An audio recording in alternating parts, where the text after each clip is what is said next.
السلام عليكم ورحمة الله وبركاته. بسم الله الرحمن الرحيم.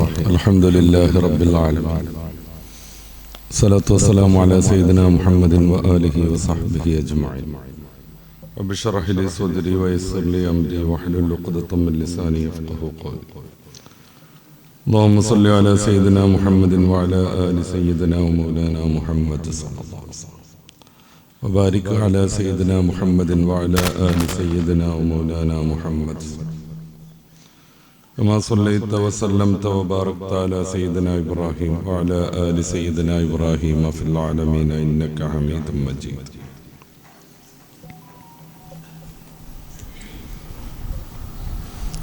ഒന്നരായ സഹോദരന്മാരെ,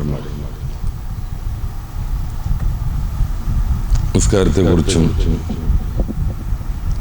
അതിൻ്റെ ആത്മികവും ആധ്യാത്മികവും മാനസികവും ശാരീരികവുമായ ഗുണങ്ങളെക്കുറിച്ചും സൂറത്തുൽ മുഅ്മിനീന്റെ പശ്ചാത്തലത്തിൽ ചില ചർച്ചകളാണ് ഞാൻ ആഗ്രഹിക്കുന്നത്. അല്ലാഹു നമ്മളെ കബൂലാക്കുമാറാവട്ടെ. ആമീൻ. നിസ്കാരം ശരീരം കൊണ്ട് ചെയ്യുന്ന ഏറ്റവും പ്രധാനപ്പെട്ട ആരാധനയാണ്. പ്രത്യേകമായ ചിട്ടവട്ടങ്ങൾ പാലിച്ച്, നിബന്ധനകൾ പാലിച്ച്, ഏകാഗ്രമായ മനസ്സോടുകൂടെ പടച്ച റബ്ബിലേക്ക് അടിയാറുകൾ ഉഡ്ഡയനം ചെയ്യുന്ന, ഉയർന്നു പൊങ്ങുന്ന വിശ്വാസി മാലാഖയുടെ തലത്തിലേക്ക് എത്തിച്ചേർന്ന വളരെ പ്രധാനപ്പെട്ട ഒരു ആരാധനയാണ് നിസ്കാരം. മറ്റാരാധനകൾക്കില്ലാത്ത നിബന്ധനകളും ശ്രദ്ധയും നിസ്കാരത്തിന് ആവശ്യമാണ്. നിസ്കാരം ഒരു ധ്യാനമാണ്. അത് പൂർണ്ണ മനസ്സോടെയും പൂർണ്ണ ആത്മാവോടെയും നിർവഹിക്കേണ്ടതാണ്. ഇങ്ങനെയൊക്കെ നിസ്കാരമായി തീരുമ്പോ അതുകൊണ്ട് ധാർമ്മികമായ പുരോഗതി ഉണ്ടാകും, മാനസികമായ വലിയ നേട്ടങ്ങളുണ്ടാകും, ശാരീരികമായ നല്ലൊരവസ്ഥയിലേക്ക് എത്തിച്ചേരാൻ നമുക്ക് സാധിക്കും. നമുക്കറിയാം, ആരോഗ്യം വളരെ പ്രധാനപ്പെട്ട ഒരു അനുഗ്രഹമാണ്. അതുകൊണ്ട് തന്നെ പരിശുദ്ധ ഇസ്ലാം ആരോഗ്യം നിലനിർത്താൻ ആവശ്യമായ കുറെ കാര്യങ്ങൾ നമ്മളോട് പറയുന്നു.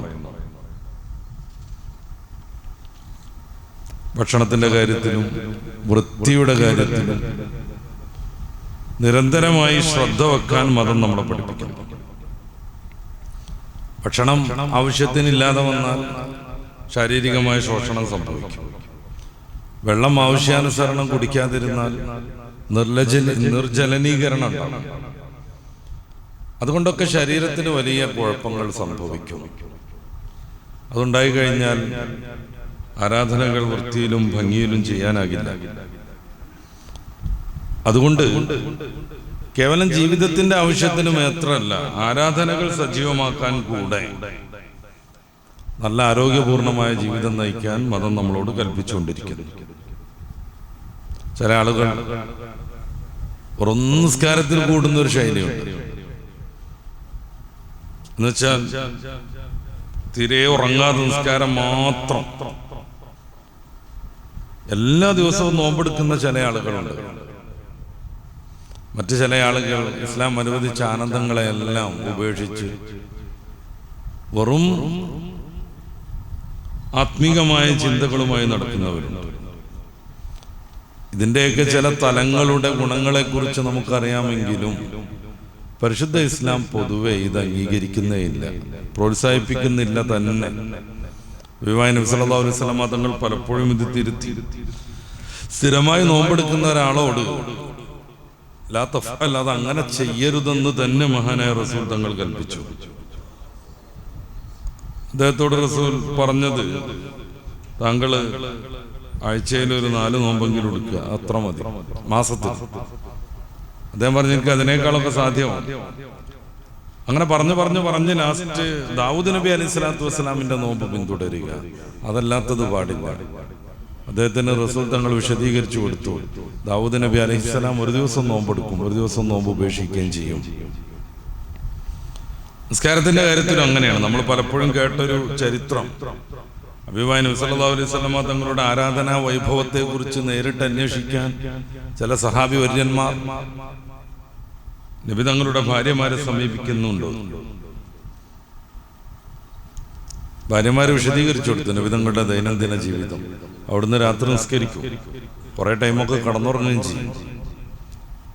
അവിടുന്ന് പല ദിവസങ്ങളിൽ നോമ്പെടുക്കും, പല ദിവസങ്ങളിൽ നോമ്പുണ്ടാവാതിരിക്കും.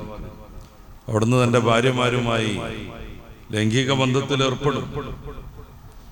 റസൂലിന്റെ ജീവിതചര്യ മനസ്സിലാക്കിയിട്ട് ഇവരിങ്ങനെ മടങ്ങി പോരുമ്പോൾ അവർ പരസ്പരം ചർച്ച ചെയ്യുന്നൊരു കാര്യം, റസൂൽ സല്ലല്ലാഹു അലൈഹി വസല്ലമ തങ്ങൾക്ക് അങ്ങനെയൊക്കെ പറ്റും. ഒരു തെറ്റും ചെയ്യാത്തവർ, സ്വർഗം ഉദ്ഘാടനം ചെയ്യാനുള്ള മഹാത്മാവ്, അള്ളാഹുവിന്റെ ഏറ്റവും ഇഷ്ടക്കാരൻ, അർ-റഫീഖുൽ അലയെ പ്രാപിക്കാനുള്ള മഹാൻ. പക്ഷെ നമ്മളെ കാര്യമൊന്നും അങ്ങനല്ല, നമുക്ക് ഇങ്ങനൊന്നും പോരാ, കുറച്ചുകൂടി ഉഷാറാക്കണം. അങ്ങനെ ഓരോരുത്തർക്ക് താല്പര്യമുള്ള ഓരോ പ്രതിജ്ഞ എടുക്കുകയാണ്. ഒരാൾ പറഞ്ഞു, ഇനി മുതൽ എല്ലാ രാത്രിയും മുഴുവൻ ഒരു പോള കണ്ണടക്കാതെ നിസ്കാരമാണ് എൻ്റെ രീതി. ഒരാൾ പറഞ്ഞു എല്ലാ ദിവസവും നോമ്പ്. ഒരാൾ പറഞ്ഞു കല്യാണമൊക്കെ കഴിച്ച് കുഞ്ഞുങ്ങളും ഭാര്യയൊക്കെ ആവുമ്പോ ഇത്രമേൽ ആരാധനാനിഷ്ഠനാവാൻ കഴിയില്ല, അതുകൊണ്ട് ഞാൻ ബ്രഹ്മചര്യം സ്വീകരിക്കുന്നു, എനിക്കിനി കല്യാണം വേണ്ട, ഭാര്യ വേണ്ട. ഹബീബായ നബി സല്ലല്ലാഹു അലൈഹി വസല്ലം തങ്ങൾ ഇത് അറിയാനിടയാകുന്നുണ്ട്. അവിടുന്ന് നിസ്കാരാനന്തരം ഈ 3 പേരുള്ള വേദിയിൽ എഴുന്നേറ്റ് നിൽക്കുന്നു. നമുക്ക് ഇങ്ങനെ ചില വിവരങ്ങൾ അറിയാനായിട്ടുണ്ട്, അതൊന്നും നമ്മുടെ ശൈലിയല്ലെന്ന് ഹബീബായ നബി തങ്ങൾ പ്രഭാഷണം നടത്തുന്നു. അതൊന്നും നമ്മുടെ ശൈലിയല്ല. മുഴുവനായി നിസ്കാരം നേരം വെളുക്കോളം എല്ലാ ദിവസവും നോമ്പ്, ഇത് നമ്മുടെ ശൈലിയല്ല. എന്നിട്ട് റസൂൽ പറയുന്നുണ്ട്, അന അക്രമക്കും വാത്തുക്കാക്കും, നിങ്ങളിൽ ഏറ്റവും ഉന്നതനും ഏറ്റവും തഖ്വയുള്ളയാളും ഞാനാണ്. ഞാൻ നോമ്പെടുക്കുന്നുണ്ട്, പല ദിവസം നോമ്പ് ഉപേക്ഷിക്കുന്നുണ്ട്, ഞാൻ രാത്രി നിസ്കരിക്കുന്നുണ്ട്, കുറെ ടൈമൊക്കെ ഞാൻ കടന്നുറങ്ങുന്നുണ്ട്, ഞാൻ എൻ്റെ ഭാര്യമാരുമായി സംസർഗത്തിൽ ഏർപ്പെടാറുണ്ട്. ഞാനാണ് നിങ്ങളിൽ ഏറ്റവും തഖ്വയുള്ളയാൾ, ഞാനാണ് ഏറ്റവും ഉന്നതൻ. എന്നിട്ട് എനിക്ക് ഇങ്ങനെയാണ് എൻ്റെ രീതി. അതിനപ്പുറം ആരെങ്കിലും ഗൗരവത്തിലേക്ക് ഇതിനെ കൊണ്ടുപോവുകയാണെങ്കിൽ അത് നമ്മുടെ സംസ്കാരമല്ലെന്ന് ഹബീബായ നബി തങ്ങൾ തിരുത്തുന്നുണ്ട് അവരെ. ആത്മീയമായ പുരോഗതിയെ വളരെയേറെ പ്രോത്സാഹിപ്പിക്കുമ്പോൾ തന്നെ ഈ ദുന്യാവിന്റെ കാര്യങ്ങളെ പരിഗണിക്കാൻ മതം നമ്മളോട് പറഞ്ഞുകൊണ്ടിരിക്കുന്നു. ഞാൻ ആ ഭാഗത്തേക്ക് വളരെ ആഴത്ത് കടക്കല്ല, എനിക്ക് ആമുഖത്തിന് വേണ്ടി അത്രയും സംസാരിച്ചു. അതുകൊണ്ട് തന്നെ വിനോദത്തിന് വേണ്ടി ഒരു വിനോദം ഇസ്ലാമിലില്ല. വിനോദത്തിന് വേണ്ടി ഒരു വിനോദം, ചില വിനോദങ്ങളൊക്കെ പറ്റും, അതിൽ നമുക്ക് കുറേയേറെ ഗുണങ്ങൾ മറ്റ് രീതിയിലും ഉണ്ടാവും. ഇപ്പൊ ബുദ്ധിക്ക് നല്ല വൈഭവം കിട്ടും വിധത്തിലുള്ള വിനോദങ്ങളാവാം, ഹറാമ് വരാത്ത കാലത്തോളം.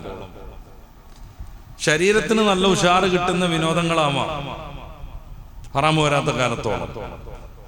ഇപ്പോ നമ്മൾ മത്സരം അല്ലെങ്കിൽ പന്തയം, തോറ്റയാള് ജയിച്ചയാൾക്ക് എന്തെങ്കിലും മേടിച്ചു കൊടുക്കുക, ഇങ്ങനത്തെ കരാറുകളൊന്നുമില്ലാതെ ഒരു ഫിസിക്കൽ ട്രെയിനിങ് എന്ന രീതിയിൽ അവരത്തൊക്കെ മറച്ചിട്ട് 1-2 മണിക്കൂറൊക്കെ പന്ത് കളിക്കുന്നത് ഇസ്ലാം ഹറാമാക്കുന്ന കാര്യമൊന്നുമല്ല. ഞാൻ പറഞ്ഞു, നിബന്ധനകൾ പാലിക്കണം, ഹറാമ് വരാൻ പാടില്ല. അതുകൊണ്ടാണ് ഞാൻ നിസ്കാരം കളാക്കാൻ പാടില്ല, പന്തളി അരം കൂടിയിട്ട് നിസ്കാരം കളാക്കാൻ പാടില്ല. ഒരു പ്രാവശ്യം ഞാൻ വായിച്ചിട്ടുണ്ട്, നമ്മുടെ തൊട്ടടുത്തുള്ള ഈ സ്റ്റേഡിയത്തിൽ കോട്ടയവും മലപ്പുറവും കൂടെ സന്തോഷ് ട്രോഫിയുടെ ഫൈനൽ കളിക്കുന്ന ഒരു ദിവസത്തെ കുറിച്ച്. 6 മണിയുടെ മുമ്പ് തന്നെ ഗാലറിയൊക്കെ നിറഞ്ഞു, 20,000 ആളൊക്കെ കൊള്ളുന്ന, അതിലേറെ വന്നു. ഏകദേശം ആ കളിക്കാരുള്ള ആ ഒരു അവരുടെ ബൗണ്ടറി ലൈന് വരെയും ആളുകൾ നിന്നു, അത്ര ആവേശം. എന്നിട്ട് കളി എക്സ്ട്രാ ടൈമിലേക്ക് നിന്നു. 6 മണിക്ക് കയറിയതാണ് ഇവരെല്ലാവരും, എക്സ്ട്രാ ടൈമിലേക്ക് കളി നിന്നു. പിന്നെ എക്സ്ട്രാ ടൈം കഴിഞ്ഞിട്ടും തീരുമാനമായില്ല. അത് കഴിഞ്ഞിട്ട് വേറെന്തോ ഒരു രീതിയിലേക്ക് നീങ്ങി. അത് കഴിഞ്ഞിട്ട് ഷൂട്ടൗട്ടിലേക്ക് എത്തി, അതിലും തീരുമാനമായില്ല, രണ്ടും സമമായി. അവസാനം വേറെന്തൊരു സാധനം ഉണ്ട്, ഡസണ്ടത്തോ, അതിലേക്ക് എത്തി. അങ്ങനെ മലപ്പുറം ചോദിച്ചു. വിഷയമൊന്നുമല്ല. ഈ പരിപാടിയൊക്കെ കഴിഞ്ഞിറങ്ങിയപ്പോഴത്തേന് 8:30 6 മണിക്ക് കയറിയ ചങ്ങാതിമാര് 10-20,000 ആളുകൾ. അതിലെന്തായാലും ഒരു 80% മുഅ്മിനീങ്ങൾ അവരെ നിസ്കാരം ഖളാക്കിയിട്ടാണ് ആ പന്തളി ആസ്വദിച്ചത്. മഗ്‌രിബിയെങ്കിലും. പക്ഷെ അതിനെ പറ്റി നമുക്കറിയില്ല. മഗ്‌രിബ് എല്ലാവരും ഖളാക്കി. കാരണം സ്റ്റേഡിയത്തിൽ നിസ്കരിക്കാൻ പറ്റൂല. അവര് ജനബാഹുല്യം കൊണ്ട് ആ കളിയുടെ ആ പന്തളിക്കാർ ഓടണ ആ ലൈന് വരെ ആളുകൾ തിങ്ങി നിറഞ്ഞു നിന്നിട്ടുണ്ട്. ഇങ്ങനെ കളി വരുമ്പോൾ അത് ഹറാമായി മാറും, നിസ്കാരം ഖളാക്കുന്നു. നമ്മളൊരു ഫിസിക്കൽ ട്രെയിനിങ് എന്ന രീതിയിൽ കളിക്കുന്നുവെങ്കിൽ, ഔറത്ത് വെളിപ്പെടുന്നില്ലെങ്കിൽ, നിസ്കാരം ഖളാക്കണില്ലെങ്കിൽ, ഒരു വിഭാഗത്തിന് വിഷമം വരും വിധത്തിലുള്ള പന്തയം വരുന്നില്ലെങ്കിൽ അതൊരു വലിയ ബുദ്ധിമുട്ടാണ്. അതുകൊണ്ടാണ് ലോട്ടറി ഒക്കെ പാടില്ല എന്ന് പറയുന്നത്. ഏതെങ്കിലും ഒരാൾക്ക് ഒരു 4 കോടി കിട്ടുന്നതുകൊണ്ട് നമുക്ക് ആർക്കെങ്കിലും ഒരു താല്പര്യക്കുറവുള്ളതുകൊണ്ടോ അസൂയുള്ളതുകൊണ്ടോ ഒന്നുമല്ല ഈ ലോട്ടറി വേണ്ട എന്ന് പറയുന്നത്. ഒരുത്തിന് 10 കോടി കിട്ടണത് ഒരു 2 കോടി ജനങ്ങളെ ഭയങ്കര നിരാശപ്പെടുത്തിയിട്ടാണ്.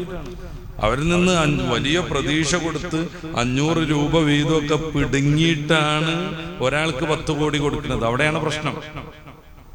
ഒരാൾക്ക് 10 കോടി കൊടുക്കുന്നത് ഏകദേശം 2 കോടി ആളുകളൊക്കെ പിഴിഞ്ഞിട്ടാണ്. അവിടെ പ്രശ്നം വരും. അത് പല പ്രലോഭനങ്ങളും നടത്തിയിട്ട് ഇതേ 2 കോടി കിട്ടാൻ പോണു, 1ാം സമ്മാനം 10 കോടി, അതിന്റെ താഴെ ഇത്ര കോടി, ഇത്രയാൾക്ക് ഇത്ര ലക്ഷം എന്നൊക്കെ പറഞ്ഞിട്ടാണ്. അതുകൊണ്ടാണ് ഓരോ ഓണം ബമ്പറൊക്കെ കഴിഞ്ഞാൽ പിന്നീട് പത്രങ്ങളിൽ വാർത്ത വരും, ഗവൺമെന്റിന് കിട്ടിയത് ഇത്ര കോടി, പിന്നെ അതിന്റെ ഈ ഏജന്റുമാർക്ക് കൊടുത്തത് ഇത്ര കോടി. ഇത്രയൊക്കെ ലാഭം ഉണ്ടാക്കിയിട്ടാണ് ഒരാളെ കോടീശ്വരനാക്കുന്നത്. അതുകൊണ്ട് അതൊരു വലിയ ചൂഷണമാണ്. അതുകൊണ്ട് ലോട്ടറി പാടില്ലെന്ന് നമ്മൾ പറയും.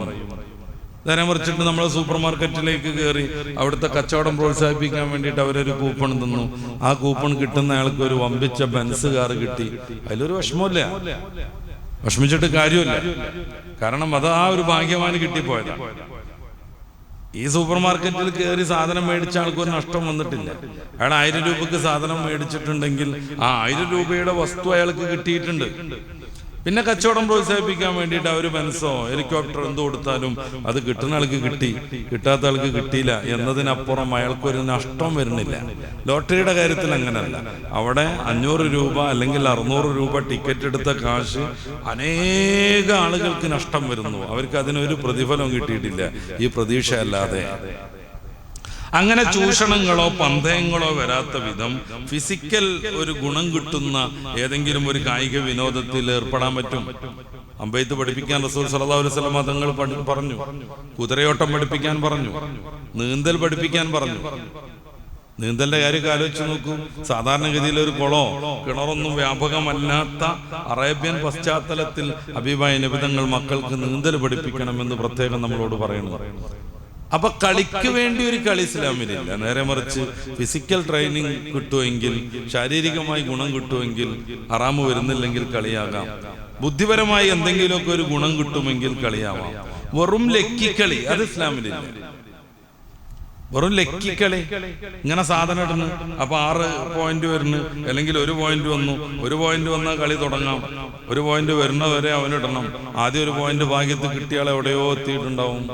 പോയി എവിടെയോ എത്തുന്ന സമയത്ത് വെറും ഭാഗ്യം അല്ലെങ്കിൽ നിർഭാഗ്യം വിജയം നിർണയിക്കുന്ന അത്തരം കളികളിൽ നമ്മൾ ഏർപ്പെടാൻ പാടില്ല. കാരണം അതിന് പ്രത്യേകിച്ച് ഗുണല്ല.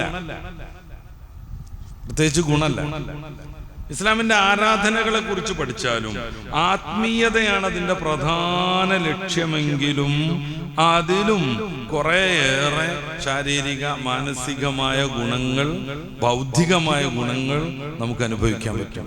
അതിലേറ്റവും പ്രധാനപ്പെട്ടൊരു ആരാധനയാണ് നിസ്കാരം. നിസ്കാരം ഏകാഗ്രമാവണം, സൂക്ഷ്മമാവണം, ശ്രദ്ധയോടുകൂടെ ആവണം, ഒരു വസ്തുവിൽ തന്നെ ശ്രദ്ധ കേന്ദ്രീകരിച്ചാവണം, ശരീരത്തിന്റെ എല്ലാ ജോയിന്റുകളും ഇളകുന്ന രീതിയിലാവണം. ശരീരത്തിന്റെ എല്ലാ ജോയിന്റുകളും ഇറങ്ങുന്നു, ഏതെങ്കിലും ഒരു ഭാഗം മാത്രമല്ല. ശരീരത്തിന്റെ എല്ലാ ജോയിന്റുകളും ഇളകുന്നു, ഏതെങ്കിലും ഒരു ഭാഗം മാത്രം ഇളകുന്ന കാര്യമല്ല അത്. സ്ഥിരമായി നിസ്കാരം നടത്തുന്ന ആൾക്ക് വേറൊരു എക്സസൈസോ വേറെ ഏതെങ്കിലും ഒരു ആസനമോ ഏതെങ്കിലും ഒരു ധ്യാനമോ ഒന്നും വേണ്ടാത്ത വിധം സമ്പൂർണമായ ഒരു ആരാധനയാണ് പരിശുദ്ധമായ നിസ്കാരം. നേരത്തെ സ്വാഗത പ്രഭാഷണത്തിൽ കേട്ടതുപോലെ ഉള്ളതും ഇല്ലാത്തതുമായ പൊലിവുകൾ നൽകി പലരും ആഘോഷിച്ച് ലോകവ്യാപകമായി കൊട്ടിഘോഷിച്ചുകൊണ്ടിരിക്കുന്ന ഒരു എക്സസൈസ് ആണ് ഇന്ന് യോഗ.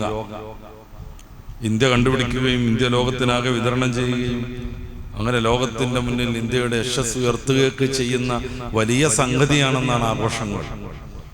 നമ്മൾ ശക്തമായ ഏതെങ്കിലും ഒരു സംവിധാനത്തെ എതിർക്കാനല്ല അവിടെ ഒരുമിച്ച് കൂടിയത്. അതിന്റെ ഗുണങ്ങൾ പറയാനും അതിന്റെ ദോഷങ്ങളുണ്ടെങ്കിൽ അത് സൂചിപ്പിക്കാനും.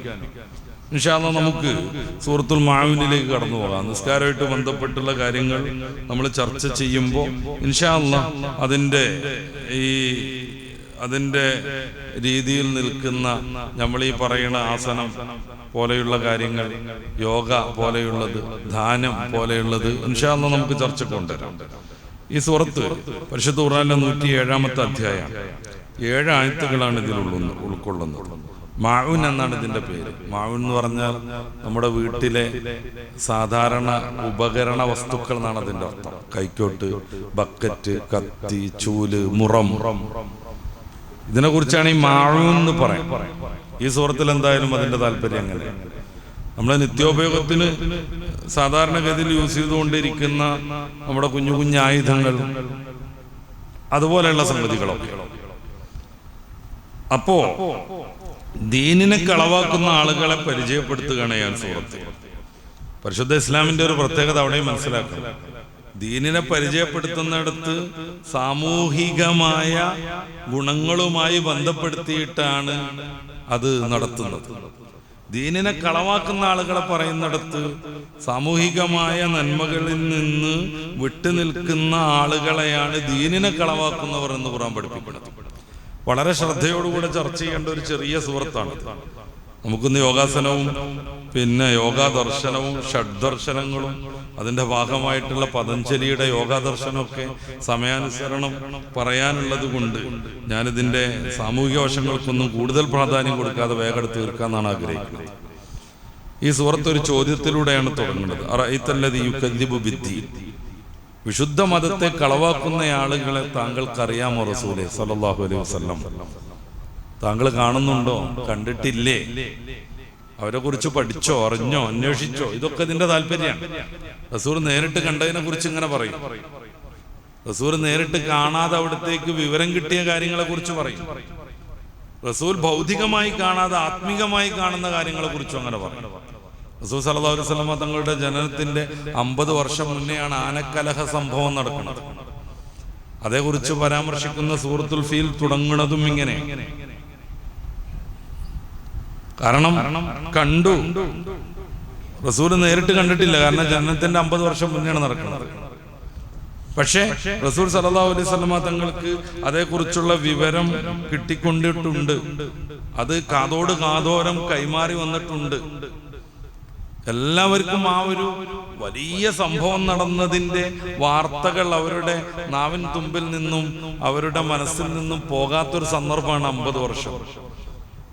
കാരണം അത്രക്ക് വലിയ സംഗതിയാണ് അബ്രഹത്തിന്റെ പട്ടാളത്തെ ചിന്ന ഭിന്നമാക്കിക്കൊണ്ട് അള്ളാഹു അന്ന് നടത്തിയത്. അതോടൊപ്പം റസൂൽ സല്ലല്ലാഹു അലൈഹി വസല്ലം തങ്ങൾക്ക് ആത്മീയമായി അതൊക്കെ കാണാൻ പറ്റുകയും ചെയ്യും.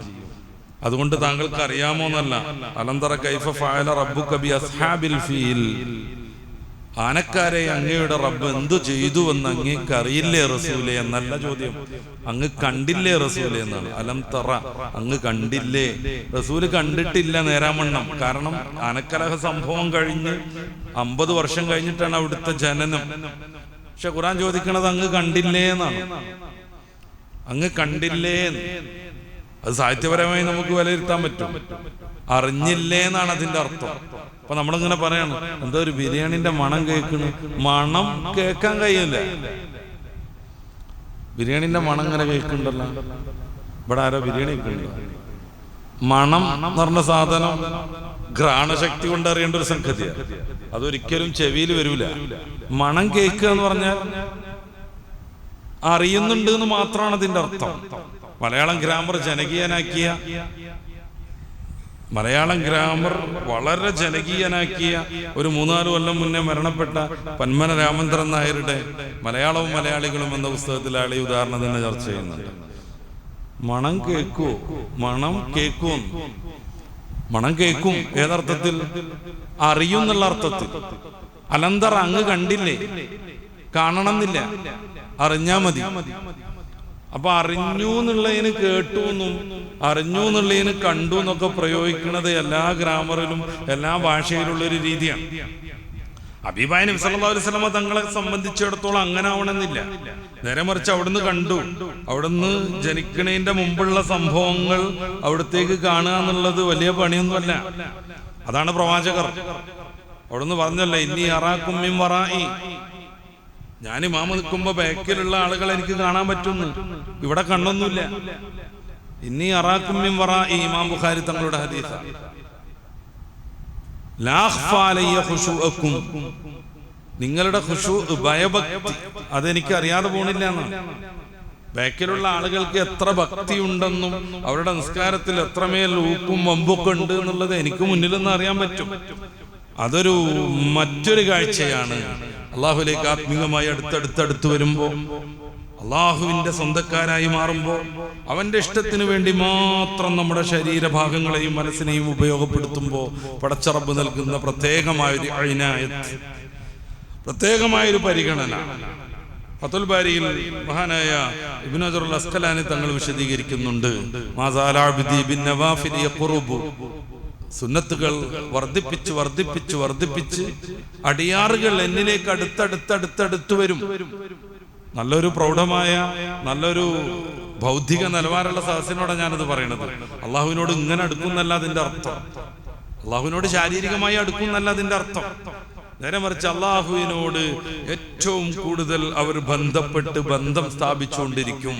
അങ്ങനെ അവരുടെ കൈ ഞാനാകും, കാല് ഞാനാകും, അവരുടെ കണ്ണും കാതും ഞാനാകും എന്നൊക്കെ റബ്ബ് പറയുന്ന വളരെ സാഹിത്യപൂർണമായ, വളരെ അലങ്കാരികമായ ആ ഒരു പ്രയോഗത്തെ വിശദീകരിച്ചുകൊണ്ട് ഫതുൽ ബാരി പോലെയുള്ള വലിയ ഗ്രന്ഥങ്ങളിൽ നമുക്ക് കാണാൻ പറ്റും.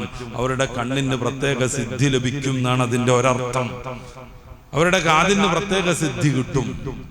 അതുകൊണ്ടാണ് 2000 മൈൽ അപ്പുറമുള്ള നഹാവന്തിൽ യുദ്ധം നടക്കുമ്പോൾ മദീന പള്ളിയിൽ ഖുത്ബയോതുന്ന മഹാനായ ഉമർ അൽ ഫാറൂഖ് റളിയല്ലാഹു അൻഹു തന്റെ സൈന്യാധിപനാകുന്ന സാരിയെ ശ്രദ്ധിക്കാതെ മലയുടെ ഇടുക്കിലൂടെ ഒരു ഗറില്ല സംഘം പിറകിലൂടെ ആക്രമിക്കാൻ പോകുന്നത് മദീന പള്ളിയിൽ നിന്ന് കാണുന്നത്.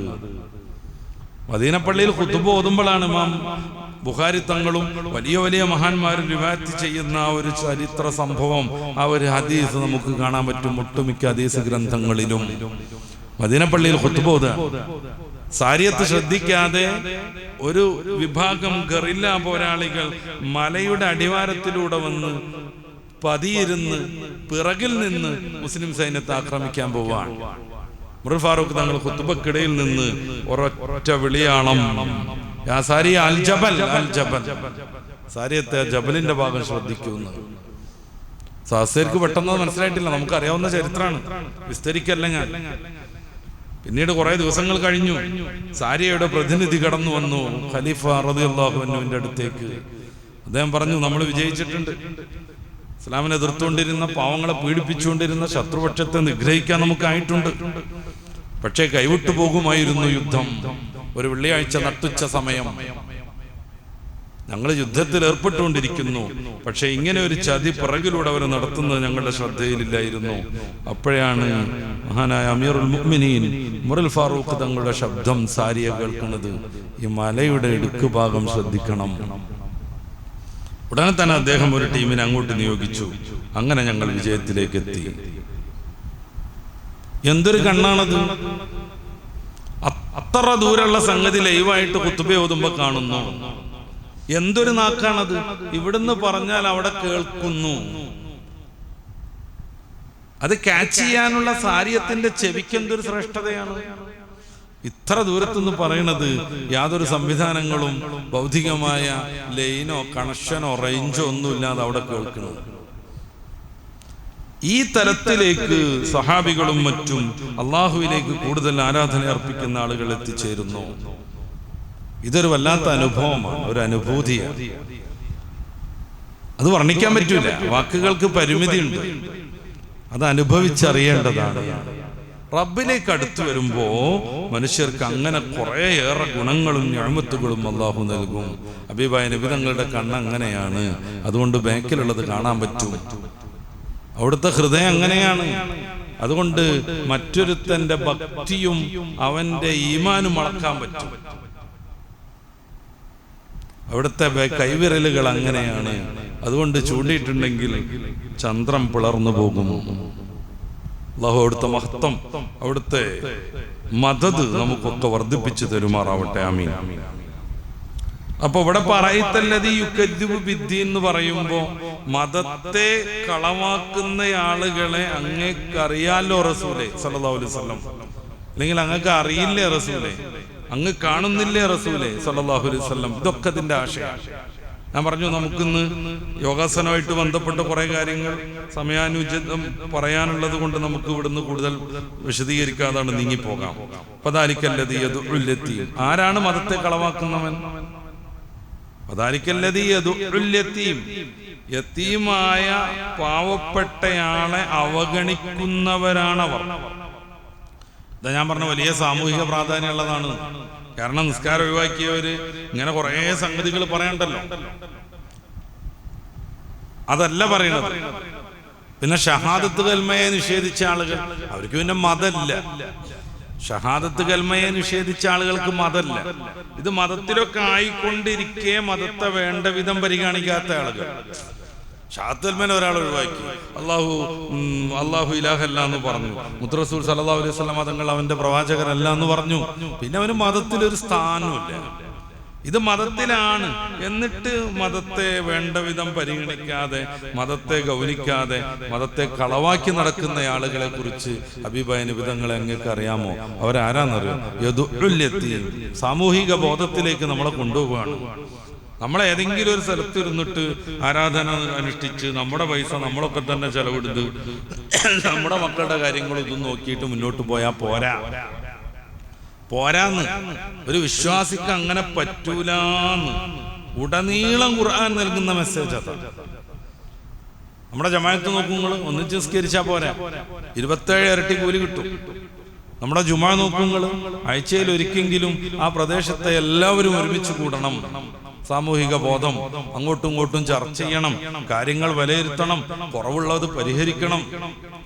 സക്കാത്ത് കൊടുക്കേണ്ടവർ സക്കാത്ത് കൊടുക്കണം എന്ന് പ്രത്യേകം പറയേണ്ടതില്ല, അത് നിർബന്ധമാണ്. അതൊരു പോരിശിയല്ല. ഞാനൊരാൾക്ക് 100 രൂപ കൊടുക്കാണ്ടെങ്കിൽ അത് ഞാൻ തിരിച്ചു കൊടുക്കുന്നത് ഒരു പോരിശൊന്നുമല്ല. അതുകൊണ്ട് എനിക്കൊരു വാഴ്ത്തും ഒരു മഹത്വവും അർഹിക്കാൻ പറ്റണമില്ല. നേരെ മറിച്ച് ഐച്ഛികമായ ദാനങ്ങളുണ്ട്. ഒരു പാവപ്പെട്ട ആളുണ്ട് നാട്ടിൽ, അയാൾക്ക് വലിയ ബുദ്ധിമുട്ടുണ്ട് ഇന്ന കാരണങ്ങളാൽ, അയാളെ നമ്മൾ സഹകരിക്കണം. അത് മുസ്ലിങ്ങളുടെ ബാധ്യതയാണ്. മയാസിറുൽ മുസ്ലിം എന്ന് പറയുന്ന മുസ്ലിങ്ങളിലെ ജീവിച്ചു പോവാൻ കഴിയുന്ന സമ്പത്തൊക്കെ ഉള്ള ആളുകളുടെ ബാധ്യതയാണത്. സക്കാത്ത് കൊണ്ട് തീർന്നില്ല നമ്മുടെ ഈ ബാധ്യത. പലയിടങ്ങളിലും അത്തരം ആളുകളെ നമുക്ക് ഇപ്പോഴും കാണാൻ പറ്റും. നമ്മളെ കല്യാണത്തിന് ഓഡിറ്റോറിയത്തിന് ബുക്ക് ചെയ്യാൻ ചെന്നപ്പോ 15,000 റുപ്യ അഡ്വാൻസ് കൊടുക്കണം എന്ന് പറഞ്ഞപ്പോ 2,000 മാത്രം ഉണ്ടായത് കൊണ്ട് അഡ്വാൻസ് കൊടുക്കാതെ പോകുന്ന ചെറുപ്പക്കാരനെ എനിക്കറിയാം. വീട്ടിലാകെയുള്ള 2 പവൻ, ആ 2 പവൻ എടുത്ത് ഭാര്യയുടേത്, പിന്നെ 5 പവൻ ജ്വല്ലറി കടം പറഞ്ഞു.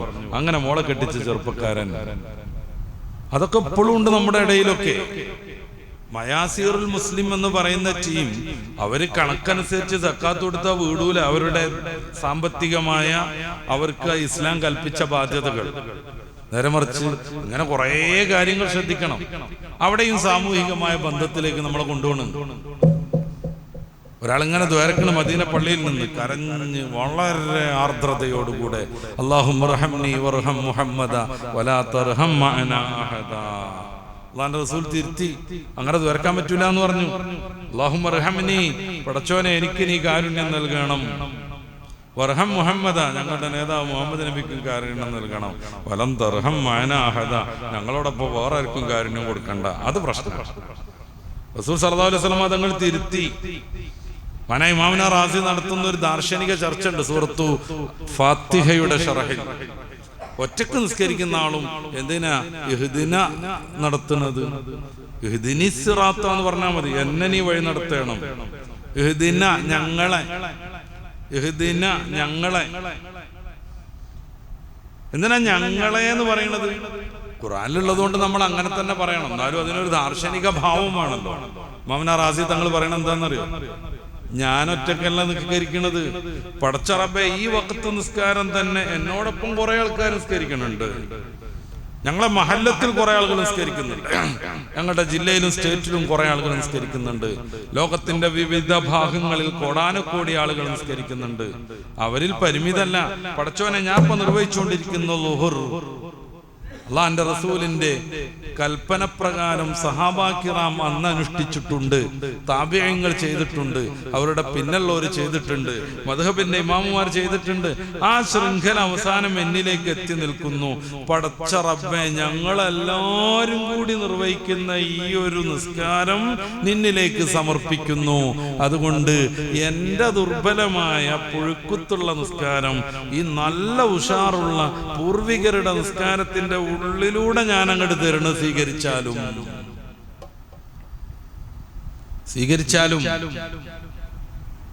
നോക്കുങ്ങള് നിസ്കാരത്തിൽ കയറിനോടുകൂടെ എന്തൊക്കെയോ ഹറാമായി. പിന്നെ വെള്ളം കുടിക്കാൻ പറ്റൂല, പിറകിക്ക് നോക്കാൻ പാടില്ല, പൊട്ടിച്ചിരിക്കാൻ പറ്റൂല, ഭക്ഷണം കഴിക്കാൻ പറ്റൂല, 3-ലേറെ ചലനം പാടില്ല, 3 ചലനം പാടില്ല.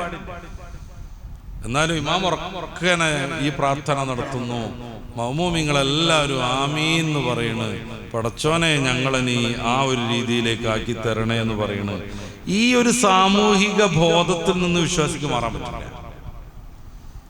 ഞാൻ തിരക്കടില്ല, അതുകൊണ്ട് ഞാനും എൻ്റെ മക്കളും എൻ്റെ കെട്ടിയോളും വേണമെങ്കിലൊരു തട്ടാനും അതിൻ്റെ അപ്പുറം ആരും വേണ്ട, അവർക്ക് ആർക്കും ഐശ്വര്യം ഉണ്ടാകാൻ പറ്റില്ല. മുഅ്മിനിന് അങ്ങനെ ചിന്തിക്കാനേ പറ്റൂല. ഹജ്ജ് അങ്ങനെയാണ്, നോമ്പ് അങ്ങനെയാണ്, സക്കാത്ത് അങ്ങനെയാണ്. ഈ സാമൂഹിക ബോധത്തെ ഊട്ടിയുറപ്പിക്കാൻ ആരാണ് മതത്തെ കളവാക്കുന്നയാൾ? അത് യത്തീമിനെ അവഗണിക്കുന്നവരാകുന്നു. യത്തീമിന്റെ പ്രത്യേകതകളൊക്കെ നമുക്ക് ധാരാളം അറിയാം. അത് മതിയല്ലോ. ഞാനും യത്തീമിനെ സംരക്ഷിക്കുന്നവനും സ്വർഗത്തിൽ ഇപ്രകാരമായിരിക്കുമെന്ന് മുഹമ്മദുർ റസൂലുള്ളാഹി സ്വല്ലല്ലാഹു അലൈഹി വസല്ലം. അടുത്ത് വലാ യഹുദ്ദു അലാ തആമിൽ മിസ്കീൻ.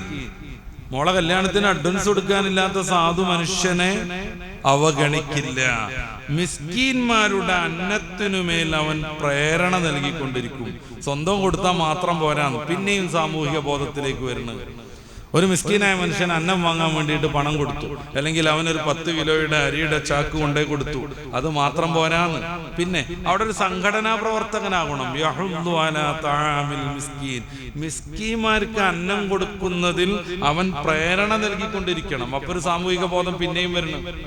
മിസ്കീനിന് അന്നം കൊടുക്കുക എന്നുള്ളതൊരു സാമൂഹിക പ്രവർത്തനമാണ്. അത് നമ്മളേക്കുള്ളത് എന്തെങ്കിലും എടുത്തു കൊടുത്താൽ മാത്രം പോരാ. നമ്മുടെ ബന്ധുവിനോട് പറയണം, ഭാര്യനോട് പറയണം, നമ്മുടെ ഫാദറിനോട് പറയണം, നമ്മുടെ കൂട്ടുകാരോട് പറയണം, ഇങ്ങനെ ഒരാളുണ്ട് പാവപ്പെട്ടോ, ഓനെന്തെങ്കിലും കൊടുത്തേക്കണം. കണ്ടോ, വലാ യഹുദ്ദു അലാ തആമിൽ മിസ്കീൻ. മിസ്കീനിന് ഭക്ഷണം കൊടുക്കുന്നവൻ എന്നല്ല പറഞ്ഞത്. മിസ്കീന് ഭക്ഷണം കൊടുക്കൽ ഒരു സാമൂഹിക പ്രവർത്തനമാണ്. അതോടൊപ്പം അതിൽ നിൽക്കരുത്. നമുക്ക് ഇവന് ഭക്ഷണം ഉണ്ടാക്കി കൊടുക്കാൻ പറ്റുന്നവരോടൊക്കെ ബന്ധപ്പെടണം. വലാ യഹുദ്ദു അലാ തആമിൽ മിസ്കീൻ. മിസ്കീനിന് അന്നം നൽകുന്നതിൽ അവൻ പ്രേരണ നൽകൂല. അന്നം കൊടുത്തുകൊണ്ട് മാത്രം കാര്യമില്ല എന്ന് വായിക്കാൻ പറ്റുമോ എന്ന് എനിക്കറിയില്ല. അന്നം കൊടുത്ത് മാറുന്നതുകൊണ്ട് മാത്രം പറ്റൂല. നമ്മുടെ ബാധ്യത വീടും, നമ്മൾ കൊടുക്കേണ്ടത് കൊടുത്തു എന്നുള്ള. പക്ഷെ അതുകൊണ്ട് മാത്രം കാര്യമില്ല. നോക്കുങ്ങള്, ഇങ്ങനത്തെ ഒരാൾ മോളെ കല്യാണത്തിന് ഒരുങ്ങുമ്പോ അഡ്വാൻസ് കൊടുക്കാൻ വേണ്ടി 15,000 രൂപ പോലും ഇല്ലാതെ ഒരു പാവപ്പെട്ട ചെറുപ്പക്കാരൻ മോളെ കല്യാണത്തിന് ഒരുങ്ങുമ്പോ അവന്റെ വീട്ടിൽ ആകെയുള്ള സമ്പത്താണ് 2 പവൻ സ്വർണം ഭാര്യയുടേത്. അതെടുത്ത് ബാക്കി 5 പവൻ ജ്വല്ലറിയിൽ കടാക്കുമ്പോ നമ്മളേക്കുള്ള എന്തെങ്കിലും ഒരു 100 റുപ്യ 1000 റുപ്യ എടുത്ത് കൊടുത്തുകൊണ്ട് അത് തീരൂല. നമ്മളൊരു 100 ആളെ കാണണം, കൂട്ടുകാരെയും കുടുംബത്തെയും കാണണം. അങ്ങനെ ഒരു വിഷയം ഉണ്ടല്ലോ. അപ്പൊ നിങ്ങൾ എന്തെങ്കിലുമൊക്കെ ഒന്ന് ചെയ്യണ്ടേ? നോക്കുങ്ങള്, വലാ യഹുദ്ദു അലാ തആമിൽ മിസ്കീൻ എന്നാ പറയണത്. നിങ്ങള് മിസ്കീന്മാർക്ക് എന്തെങ്കിലും കൊടുക്കൂല എന്നല്ല, മിസ്കീന്മാർക്ക് കൊടുക്കാൻ വേണ്ടിയിട്ടുള്ള ഒരു പൊതുപ്രവർത്തനം നടത്തൂല. അങ്ങനത്തെ ആൾ ദീനിനെ കളവാക്കിയ ആളാണ്. ദീൻ അംഗീകരിക്കുന്ന ആളാണെങ്കിൽ ഇത്തരം മേഖലയിൽ അവൻ സജീവായിരിക്കും. ഫവൈലുൽ ലിൽ മുസല്ലീൻ, നിസ്കാരത്തെ വേണ്ട വിധം പരിഗണിക്കാതെ പലവിധം നിസ്കാരം നടത്തി പലപ്പോഴും നിസ്കാരം ഉപേക്ഷിച്ച് അങ്ങനെ നിസ്കാരം കൊണ്ട് ചില കളി കളിക്കുന്ന ആളുകളുണ്ട്. അവർക്കാണ് അഗാധമായ നരകം, അവർക്കാണ് അഗാധമായ നരകം. അല്ലദീനഹും അൻ സ്വലാത്തിഹിം സാഹൂൻ, അവർ നിസ്കാരത്തെ ഉപേക്ഷിക്കുന്നവരാകുന്നു. അല്ലദീന, ആരാണവർ? ഹും, അവർ അൻ സ്വലാത്തിഹിം, നിസ്കാരത്തെ തൊട്ട് സാഹൂൻ, അശ്രദ്ധവാന്മാരാകും. നിസ്കാരത്തെ തൊട്ട് അശ്രദ്ധവാന്മാരാകും. പലപ്പോഴും നിസ്കാരം ഉപേക്ഷിക്കും. എപ്പോഴെങ്കിലുമൊക്കെ കുടുങ്ങുമ്പോൾ നിസ്കരിക്കും. നിസ്കരിക്കുകയാണെങ്കിൽ തന്നെ അല്ലദീനഹും യുറാഊൻ, അവർ നാലാള് കാണട്ടെ എന്ന് കരുതിയിട്ട് നിസ്കരിക്കും. റിയാ, പ്രകടനപരത, ലോകമാന്യം. ഞാൻ നിസ്കരിക്കണ നാലാള് കാണട്ടെ, അതിനുവേണ്ടി അവർ നിസ്കരിക്കും. ഇതാണ് നിസ്കാരം കൊണ്ട് കളിക്കും എന്ന് പറഞ്ഞത്. നിസ്കാരം കൊണ്ട് കളിക്കും എന്ന് പറഞ്ഞത് സാധാരണഗതിയിൽ നിങ്ങൾ കേട്ടൊരർത്ഥം ഇതാണോ എന്ന് എനിക്കറിയില്ല. നിസ്കാരത്തിലേക്ക് നിന്ന് എങ്ങനെയെങ്കിലും ഒന്ന് ശ്രദ്ധ മാറിപ്പോയാൽ വൈലെന്ന് പറയുന്ന അഗാധമായ നരകം കിട്ടും എന്നുള്ള പ്രഭാഷണം കേട്ടിട്ടുണ്ടാവും. എന്തായാലും തഫ്സീർ അനുസരിച്ച് നമുക്കത് അങ്ങനെ പറയാൻ കഴിയില്ല. തഫ്സീർ അനുസരിച്ച് മഹാന്മാരായ പണ്ഡിതന്മാർ വിശദീകരിച്ചനുസരിച്ച് നമുക്ക് അങ്ങനെ പറയാൻ പറ്റില്ല. അതുകൊണ്ടാണ് ചിലപ്പോൾ വൈചിത്രം തോന്നും വിധം ഞാനിതിന്റെ അർത്ഥം പറയണം. ഇങ്ങനെ അല്ലല്ലോ, അതിന് ചിലപ്പോൾ സഹസ്ര ആരെങ്കിലും ഒക്കെ തോന്നിയിട്ടുണ്ടോ, പ്രത്യേകിച്ച് ഉസ്താദുമാർക്കൊക്കെ. ഫവൈലുൽ ലിൽ മുസല്ലീൻ, ഇങ്ങനെ തോന്നുമ്പോ നിസ്കാരം കൊണ്ട് കളിച്ച് എപ്പോഴെങ്കിലുമൊക്കെ എടുത്ത് എപ്പോഴെങ്കിലുമൊക്കെ ഉപേക്ഷിച്ച് പലപ്പോഴും നിസ്കാരത്തെ ഗൗരവത്തിലെടുക്കാതെ നടക്കുന്ന കുറെ നിസ്കാരത്തിന്റെ ആളുകളുണ്ട്. അവർക്ക് നരകത്തിന്റെ അഗാധമായ ശിക്ഷ കിട്ടും. വൈലിന് കുറെ വ്യാഖ്യാനങ്ങളുണ്ട്. ഒന്നുകിൽ സർവനാശം എന്നർത്ഥം പറയാം, അതല്ലെങ്കിൽ നരകത്തിലെ ഏറ്റവും തീവ്രമായ അദാബുള്ള ഒരു മേഖല എന്നർത്ഥം പറയാം. എന്തായാലും അവർക്ക് ഒരു ഗുണവും പിടിക്കൂല.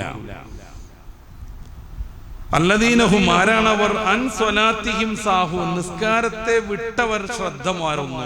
അപ്പൊ നിസ്കരിക്കണം എന്നുള്ള ശ്രദ്ധ ഇല്ലാതെ അവർ നടക്കുന്നു. അറബി ഗ്രാമർ പ്രകാരം അല്ലെങ്കിൽ ഭാഷാശാസ്ത്രം പ്രകാരം സഹ അൻ എന്ന് പറഞ്ഞിട്ടുണ്ടെങ്കിൽ ഉപേക്ഷിച്ചു എന്നാണ് അർത്ഥം. സഹാ ഫീ എന്ന് പറഞ്ഞിട്ടുണ്ടെങ്കിൽ ശ്രദ്ധ മാറി എന്നാണ് അർത്ഥം. ഈ ആയത്തിൽ അല്ലദീനഹും ഫീ സലാത്തിഹിം സാഹൂൻ എന്നാണെങ്കിൽ എന്തായിരിക്കും അതിന്റെ അർത്ഥം? നിസ്കാരത്തിൽ അവരുടെ ശ്രദ്ധ മാറുന്നു എന്നാവും. അങ്ങനത്തെ ആളുകൾക്ക് വൈല് കിട്ടുന്നാവും. നല്ലോണം ശ്രദ്ധിക്കണം.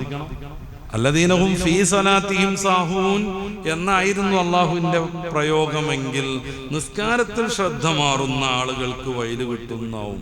പടച്ച റബ്ബ് അങ്ങനെ പറഞ്ഞിട്ടില്ല. അല്ലാഹുവിന്റെ തിരുവചനത്തിലുള്ളത് അൻ സ്വലാത്തിഹിം സാഹൂൻ, അവരവരുടെ നിസ്കാരത്തെ തൊട്ട് അശ്രദ്ധ കാണിക്കും, എന്നുവെച്ചാൽ നിസ്കരിക്കൂല എന്നാണ്. അതുകൊണ്ടാണ് മഹാനായ ഇബ്നു അബ്ബാസ് റളിയല്ലാഹു അൻഹു പറഞ്ഞത് അൽഹംദുലില്ലാഹില്ലദീ ലം യഖുൽ ഫീ സലാത്തിഹിം സാഹൂൻ വഖാല അൻ സ്വലാത്തിഹിം സാഹൂൻ. സർവസ്തുതിയും അല്ലാഹുവിനാണ്. എന്തേ കാര്യം?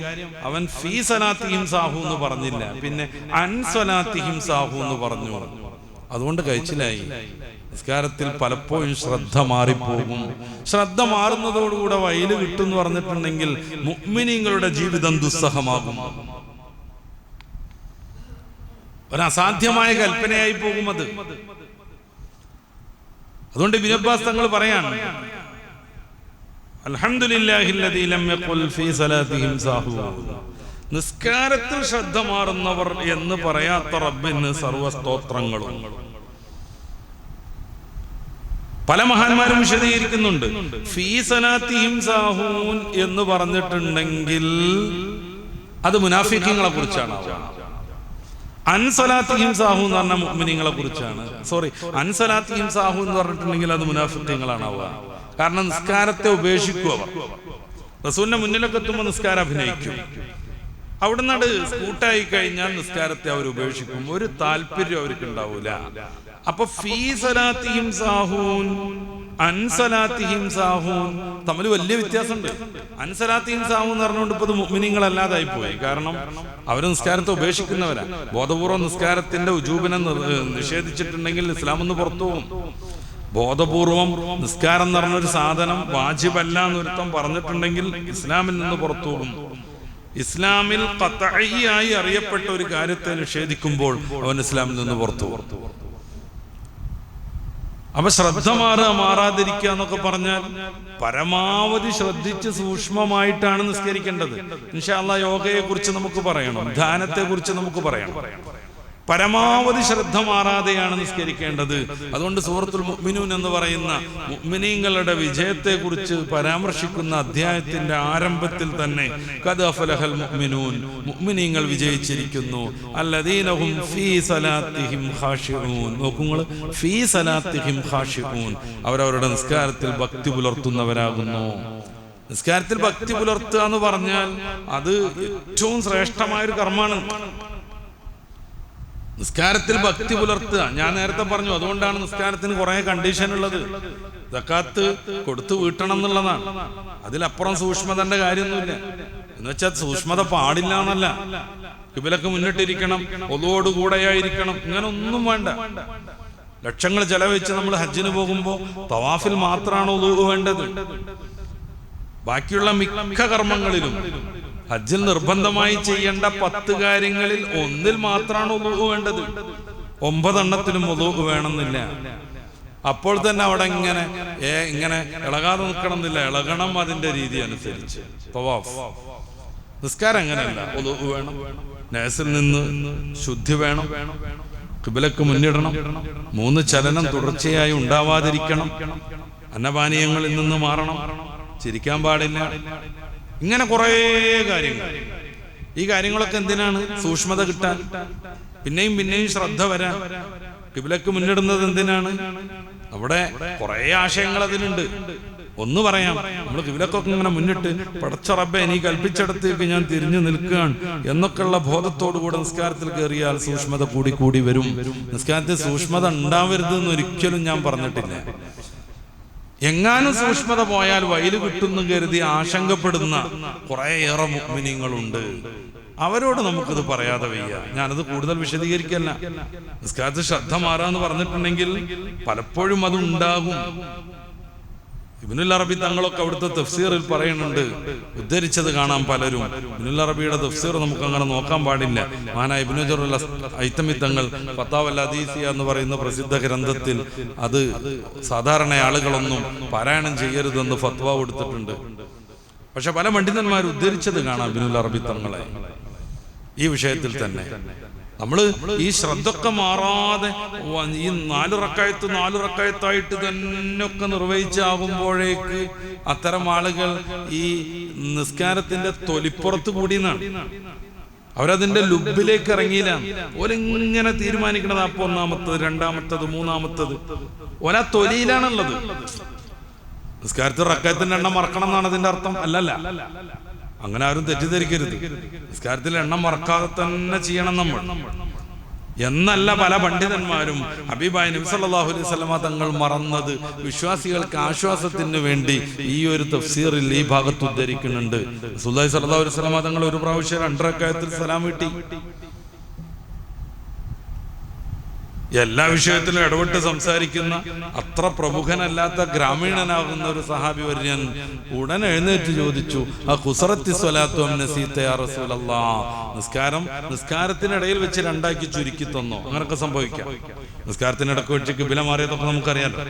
അപ്പൊ നിസ്കാരത്തിനുള്ളിൽ വെച്ച് 2ആക്കി ചുരുക്കപ്പെട്ടോ അതോ 2 റക്അത്ത് നാം മറന്നുപോയോ എന്ന് അദ്ദേഹം എടുത്തുപിടിച്ച് ചോദിക്കാൻ. അയാൾ ഗ്രാമീണനാണ്, അദ്ദേഹത്തിന് വലിയ ഈ ഔചിത്യ ബോധങ്ങളൊന്നും അങ്ങനെയല്ല, പക്കാ ഒരു നാടനാണ്. അദ്ദേഹം അങ്ങനെ എടുത്തു പിടിച്ച് ചോദിക്കുകയാണ്.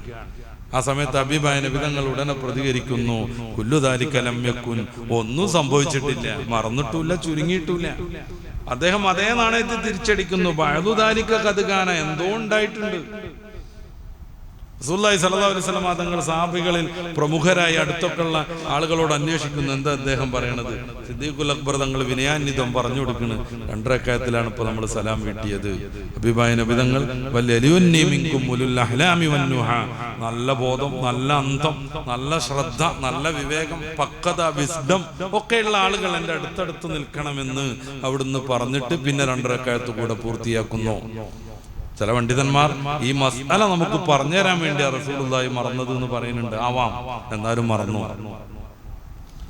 ഈ മസ്അല നമുക്ക് പഠിപ്പിച്ചു തരാൻ വേണ്ടിയാണ് റസൂൽ തങ്ങളെ മറപ്പിച്ചത് എന്ന് പറയുന്നുണ്ട്. അങ്ങനെ തന്നെ ആവണം, അതാണ് നമുക്കും ഇഷ്ടം. പക്ഷെ മറന്നു. അഭിവായന വിധങ്ങൾ പറയുന്നുണ്ട്, ഇസ്ലാമിന്റെ ആദ്യകാലത്ത് ഹൈലുകാരികളടക്കം ഒന്നിച്ചു പള്ളിയിലേക്ക് വന്ന് ഇസ്ലാമിന്റെ ഒരു വലിയ കൂട്ടത്തെ കാണിച്ചു കൊടുക്കൽ ലക്ഷ്യമായിരുന്ന ആ കാലത്തൊക്കെ പെണ്ണുങ്ങൾ വ്യാപകമായി പള്ളിയിലേക്ക് വന്നിരുന്നു. റസൂലുള്ളാഹി പറയുന്നുണ്ട്, ഞാൻ ധാരാളമായി നീട്ടി ഓതാൻ വിചാരിക്കും, പക്ഷെ കുഞ്ഞുങ്ങളുടെ കരച്ചിൽ കേൾക്കും. കുഞ്ഞുങ്ങളുടെ കരച്ചിൽ കേൾക്കുമ്പോൾ ഉമ്മാരിക്ക് വിഷമാവൂലേ എന്ന് കരുതിയിട്ട് ഞാൻ ചുരുക്കി നിസ്കരിക്കും. ഇത് നിസ്കാരത്തിന്റെ ഉള്ളിലാണ്. ഉമ്മമാർക്ക് വിഷമാവും കുട്ടികൾ കരഞ്ഞിട്ടുണ്ടെങ്കിൽ. അപ്പൊ ഞാൻ വലിയ തോനെ ഖുർആനൊക്കെ ഓതി നിസ്കരിച്ചിട്ടുണ്ടെങ്കിൽ അവർക്ക് വിഷമം ഉണ്ടാകും. അത് വിചാരിച്ചിട്ട് ഞാൻ ചുരുക്കി നിസ്കരിക്കുമെന്ന് അവിടുന്ന് പറയുന്നുണ്ട്. ജിബ്രീൽ അലൈഹിസ്സലാം സ്വർഗത്തിൽ ഒരു മുന്തിരിക്കുലയുമായി വന്നു. നിസ്കരിക്കുമ്പോ അത് സ്വീകരിക്കാൻ ഞാൻ എൻ്റെ കൈ കൊണ്ട് ഉയർത്താൻ വിചാരിച്ചു. പിന്നെ അത് സ്വീകരിച്ച് ദുന്യാവിലേക്ക് സ്വർഗത്തിലെ മുന്തിരി വന്നിട്ടുണ്ടാകുമ്പോൾ അതുമായി ബന്ധപ്പെട്ട മറ്റ് അനുബന്ധ വിഷയങ്ങളൊക്കെ ഓർത്തപ്പോ ഞാനത് തിരസ്കരിച്ചു എന്ന് റസൂലുള്ളാഹി സ്വല്ലല്ലാഹു അലൈഹി വസല്ലം തങ്ങൾ പറയുന്നുണ്ട്. ലാ അഖ്ഫാ അലയ്യ ഖുശൂഅക്കും, ബേക്കൽ നിസ്കരിക്കുന്ന ആളുകളുടെ ഖുശൂ അതെനിക്കറിയാൻ പറ്റും. ആർക്കൊക്കെ എത്ര വിധം ഉണ്ട് എന്നുള്ളത് അറിയാൻ പറ്റുമെന്ന് മുത്ത് റസൂൽ പറയുന്നുണ്ട്. ഇന്നി അറാക്കും മിൻ വറാഇ, നേരത്തെ നമ്മൾ പറഞ്ഞ ഹദീസ്, അത് റസൂൽ സല്ലല്ലാഹു അലൈഹി വസല്ലം തങ്ങൾ പറയുന്നുണ്ട്. മുകളിലേക്ക് ഇങ്ങനെ നോക്കി മാനം കണ്ട് നിസ്കരിക്കുന്ന ആളുകൾ, റൂഫൊന്നുമില്ലല്ലോ അന്നത്തെ പള്ളിക്ക്, അങ്ങനത്തെ റൂഫൊന്നുമില്ല. നിസ്കാരത്തിന്റെ ഇടയ്ക്ക് ഇങ്ങനെ മാനം നോക്കുക, വാൽനക്ഷത്രം പോണതൊക്കെ ഇങ്ങനെ നോക്കുന്ന ആളുകൾ, ഇസ്ലാമിലേക്ക് കടന്നു വന്ന ഉടനെയുള്ള ചില ആളുകൾ, നിസ്കാരത്തിന്റെ മര്യാദകളൊന്നും അറിയാത്ത ആളുകൾ, നിസ്കാരം കഴിയുന്ന സമയത്ത് ഹബീബായ നബിതങ്ങൾ എഴുന്നേറ്റ് പ്രഭാഷണം നടത്തുന്നുണ്ട്, ആരും ആകാശത്തേക്ക് നോക്കരുത്, ഈ നിസ്കാരം എന്ന് പറഞ്ഞാൽ ഇങ്ങനെയാണെന്നൊക്കെ. അപ്പൊ അപൂർവമായി ചില ശ്രദ്ധകളൊക്കെ മാറി റസൂലുള്ളാഹി സ്വല്ലല്ലാഹു അലൈഹി വസല്ലം നമ്മളെ പഠിപ്പിച്ചിട്ടുണ്ട്. എന്തിനാന്നറിയാം? ഒന്ന് ശ്രദ്ധ മാറുമ്പോഴേക്ക് വയലിൽ പോകുമെന്ന് ആരും തെറ്റിദ്ധരിക്കാതിരിക്കാൻ. ഞാനിത് നിസ്കാരത്തിൽ ശ്രദ്ധ മാറാൻ വേണ്ടി പറയണതല്ല, പരമാവധി ശ്രദ്ധ ഉണ്ടാക്കണം. നമുക്ക് ആ യോഗയെ കുറിച്ച് പറയുന്നിടത്ത് നമുക്കത് സംസാരിക്കാം ഇൻഷാ അല്ലാഹ്. പരമാവധി ശ്രദ്ധ വേണം. ഒന്ന് ശ്രദ്ധ മാറി എന്നതുകൊണ്ട് മാത്രം വല്ലാതെ വിഷമിച്ച് ഇനി നരകം കിട്ടുമല്ലോ എന്ന് കരുതി നിസ്കാരം ഉപേക്ഷിക്കുന്ന തലത്തിലേക്ക് ആരും മാറരുത്. ശ്രദ്ധ ഉണ്ടാകാനുള്ള കുറെ മാർഗങ്ങളുണ്ട്, നമുക്ക് വഴിയെ പറയാം.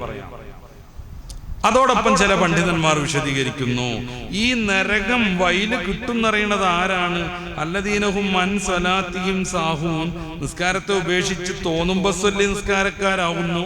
അല്ലദീനഹും യുറാഊൻ, അതോടൊപ്പം അവർ റിയാ നടത്തുന്നു. റിയാ, ഈ നിസ്കരിക്കുകയാണെങ്കിൽ അത് ആരെങ്കിലും കാണട്ടെ എന്ന് കരുതിയിട്ടാണ് നടത്തുക. അതിനെക്കുറിച്ച് ഹബീബായ നബിതങ്ങൾ പറഞ്ഞത് അശ്ശിർകുൽ അസ്ഗർ എന്നാണ്, ചെറിയ ബഹുദൈവാരാധന. വലിയ ബഹുദൈവാരാധന അള്ളാഹുവിനോടൊപ്പം മറ്റു ദൈവങ്ങൾ ആരാധിക്കലാണ്, പ്രതിഷ്ഠിക്കലാണ്. ചെറുത് നിസ്കാരം ആരെങ്കിലും കാണട്ടെ എന്ന് കരുതി നടത്തുക, സക്കാത്ത് ആരെങ്കിലും കാണട്ടെ എന്ന് കരുതി കൊടുക്കുക, ഖുർആനോത്ത് നാലാൾ അറിയട്ടെ എന്ന് കരുതിയിട്ട് പാരായണം ചെയ്യുക. അപ്പൊ അതിന്റെ പ്രശ്നം എന്താണ്? അള്ളാഹ്ക്ക് മാത്രമല്ല ഇബാദത്ത്, ഇയാള് കാണട്ടെ എന്നും കൂടി കരുതുന്നുണ്ട്. അങ്ങനെയാണ് അവിടെ ശിർക്ക് വരുന്നത്. അള്ളാഹ്ക്ക് മാത്രമല്ല നിസ്കരിക്കുന്നത്, ഏകാഗ്രമായി പടച്ച റബ്ബിന് മാത്രമല്ല നിസ്കരിക്കുന്നത്. നേരെ മറിച്ച് ഇന്നയാള് കാണും കൂടിയും ചെയ്യട്ടെ എന്ന് അവന്റെ ആഗ്രഹത്തിലുണ്ട്. അങ്ങനെ വരുമ്പോ അള്ളാഹ്ക്ക് മാത്രമല്ലാതെ അള്ളാഹ്ക്ക് ഒപ്പം ഈ ചെങ്ങായിനെ കൂടെ പങ്കെടുപ്പിക്കുന്നു. അവിടെ ശിർക്ക് വരുന്നു, അശ്ശിർകുൽ അസ്ഗർ. ഇത് നടത്തുകയും വേണം. വയംനഊനൽ മാഊൻ, നേരത്തെ നമ്മൾ പറഞ്ഞതുപോലെ ഈ ചെറിയ ചെറിയ ഉപകരണങ്ങൾ, കൈക്കോട്ട്, കപ്പി, കത്തി, ചൂല്, മുറം, തോട്ടിയൊന്നും എല്ലാ വീട്ടിലും ആവശ്യമുള്ള പരിപാടിയല്ല. എവിടെയെങ്കിലുമൊക്കെ ഒന്ന് മതി, ആ പരിസരത്ത് എവിടെയെങ്കിലുമൊക്കെ ഒന്ന്. അപ്പൊ എന്തോ ഒരു ചക്കടാണ്ട് ആ തോട്ടിയൊന്ന് തരുമെന്ന് നോക്കുമ്പോൾ അതിപ്പോ എവിടെയെന്നും പറഞ്ഞാണ്ട് തിരിഞ്ഞു കളിച്ച് നടക്കുക. സംഗതി എടുത്ത് വെച്ചാൽ അവർക്കറിയാം.